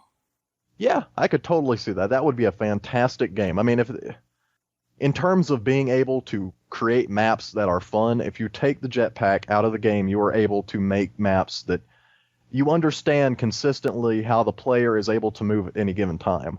But you put the jetpack in there, and all of a sudden, they can't move across 2 axes, which the forward and around them. All of a sudden, they can move across the Z-axis and fly up to any portion of the map they want to. I mean, it's right, but I'm not saying so.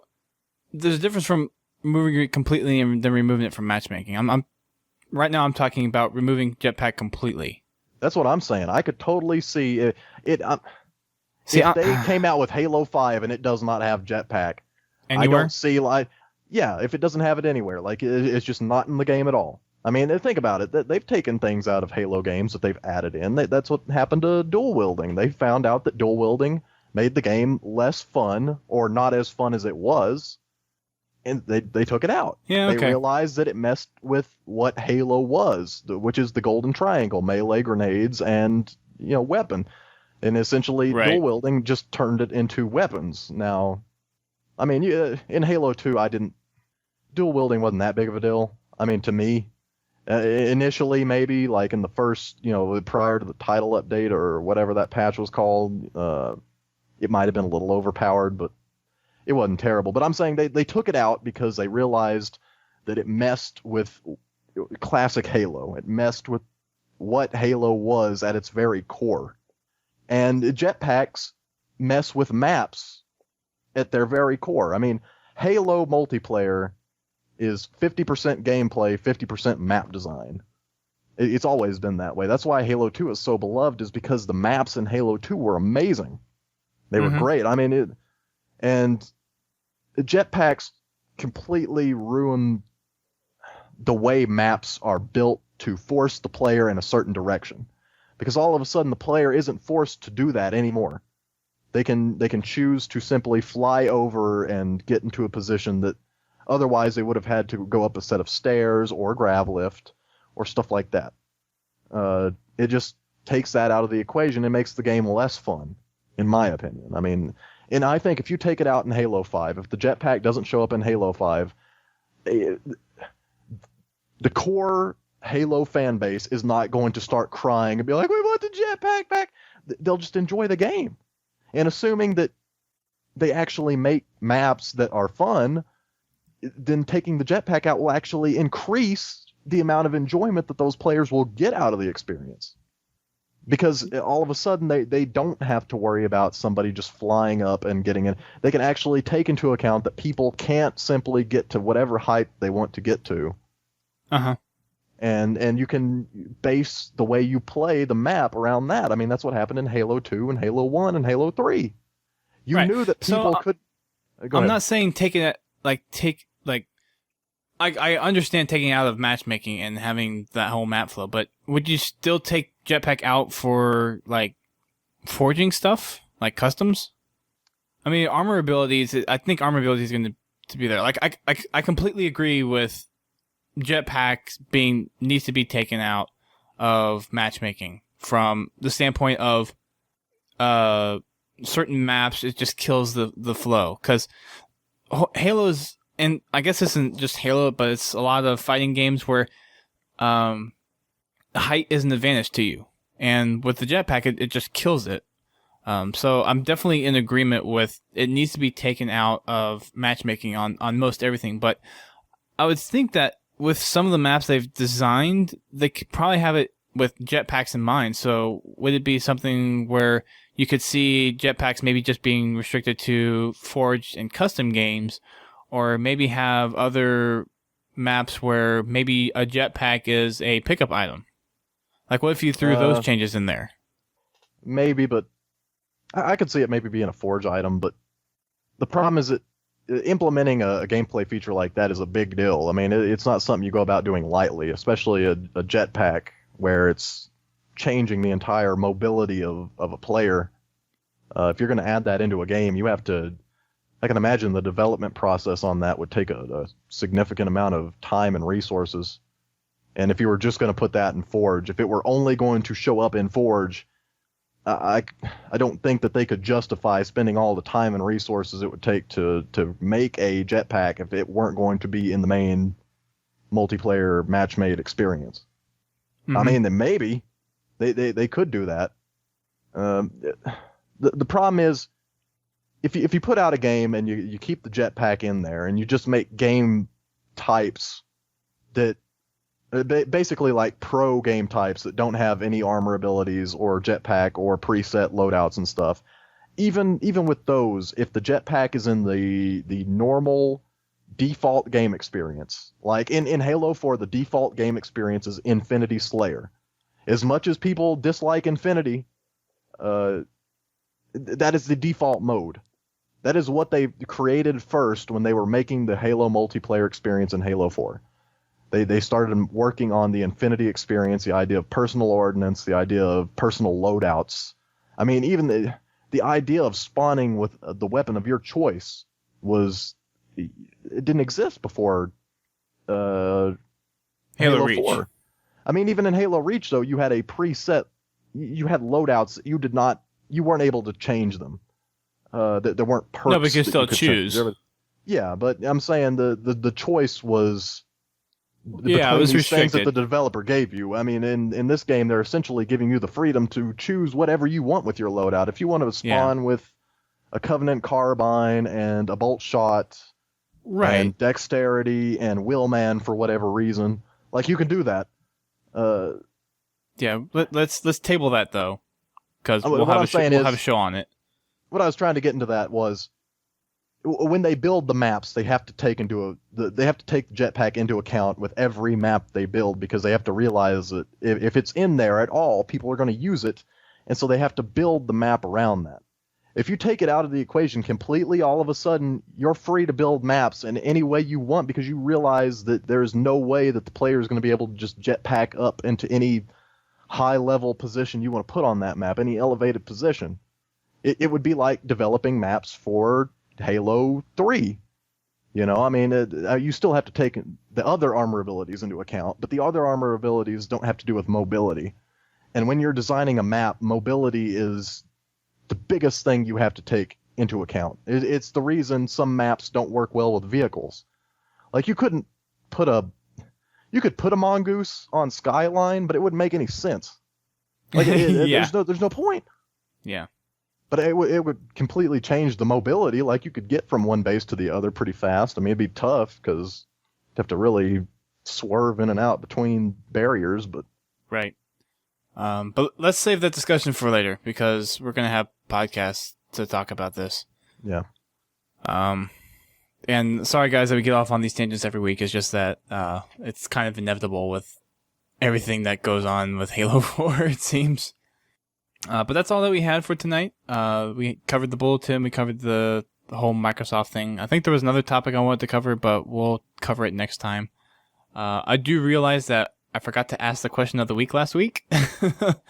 But this one's going to be pretty simple.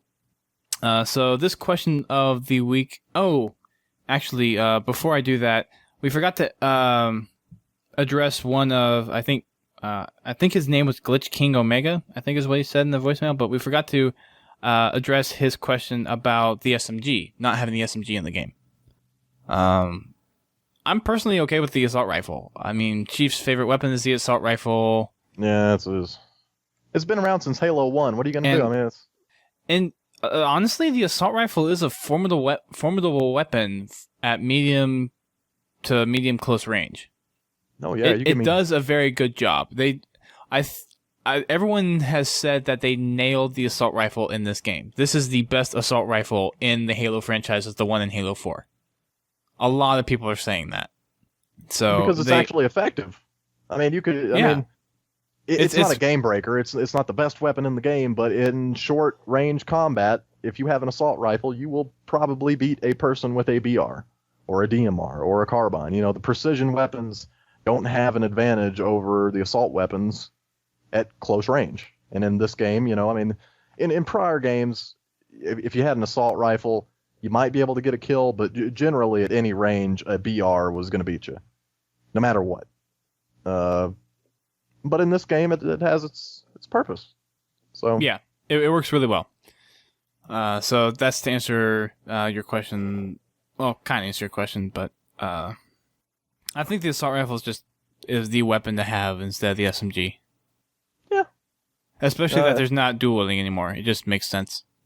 I didn't like the design of the SMG, like the actual model of that gun. Like it just looked lame. It's like he was holding a kind of was, yeah, PVC pipe that he'd painted black and put little handles on it. Like, well, this is Halo 2 we're talking about, so the graphics are a little bit outdated. like imagine if he dual wielded like real ARs. Like that'd be crazy. That would be insane. I mean, think about it. I mean, if he's a Spartan and he's able to flip a tank over, you could totally, you know, hold these, yeah, he could. Weapons in your hand. I mean, you could do that with BRs. Like, I don't see why you could.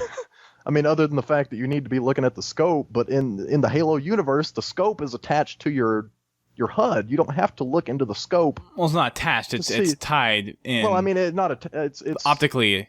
Optic link. I mean, tethered. Yeah. Yeah. So, let's just wrap up the show because we're at the 2-hour mark. Yeah. So we've been chatting for quite a while. So our question of the week is a pretty simple one for this week. Which map is your favorite out of the Castle map pack and why? Feel free to give us a explanation behind maybe perhaps a story from the maps that you played on, maybe just in terms of specific gameplay or map flow. So let us know what your favorite Castle map is. That's going to be the question of the week. With that said, we are time to wrap up the show. We gave a couple of codes away in our chat today, so we do our podcast live, and we actually gave away 4 codes for the Master Chief Avatar armor from Halo 4.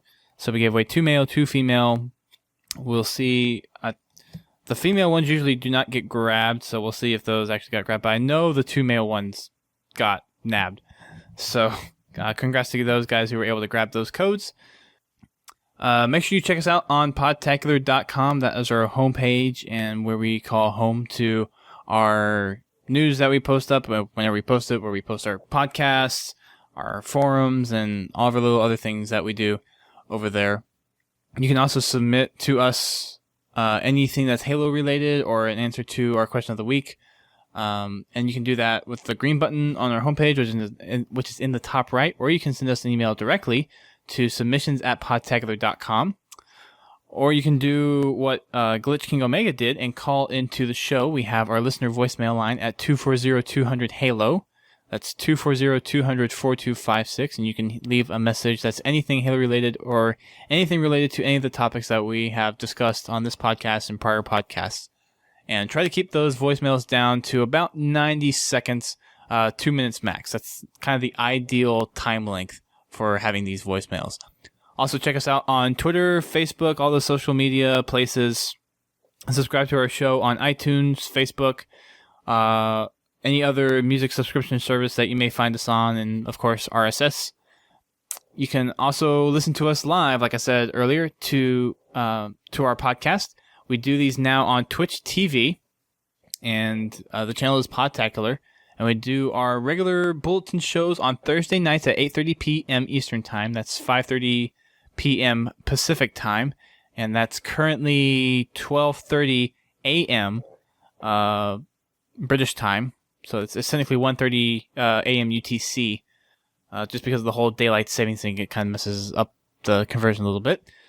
So make sure you follow us on the channel, and you'll actually receive email updates whenever we go live. So we'll actually have a couple of shows coming up very, very soon that will be extra shows that are outside the regular podcast broadcast, which is on Thursdays. So we'll actually have one this coming Sunday, and it will be with Cruel Legacy and Pete the Duck, and we're going to be talking about Forge Island and the forging aspect of Halo 4.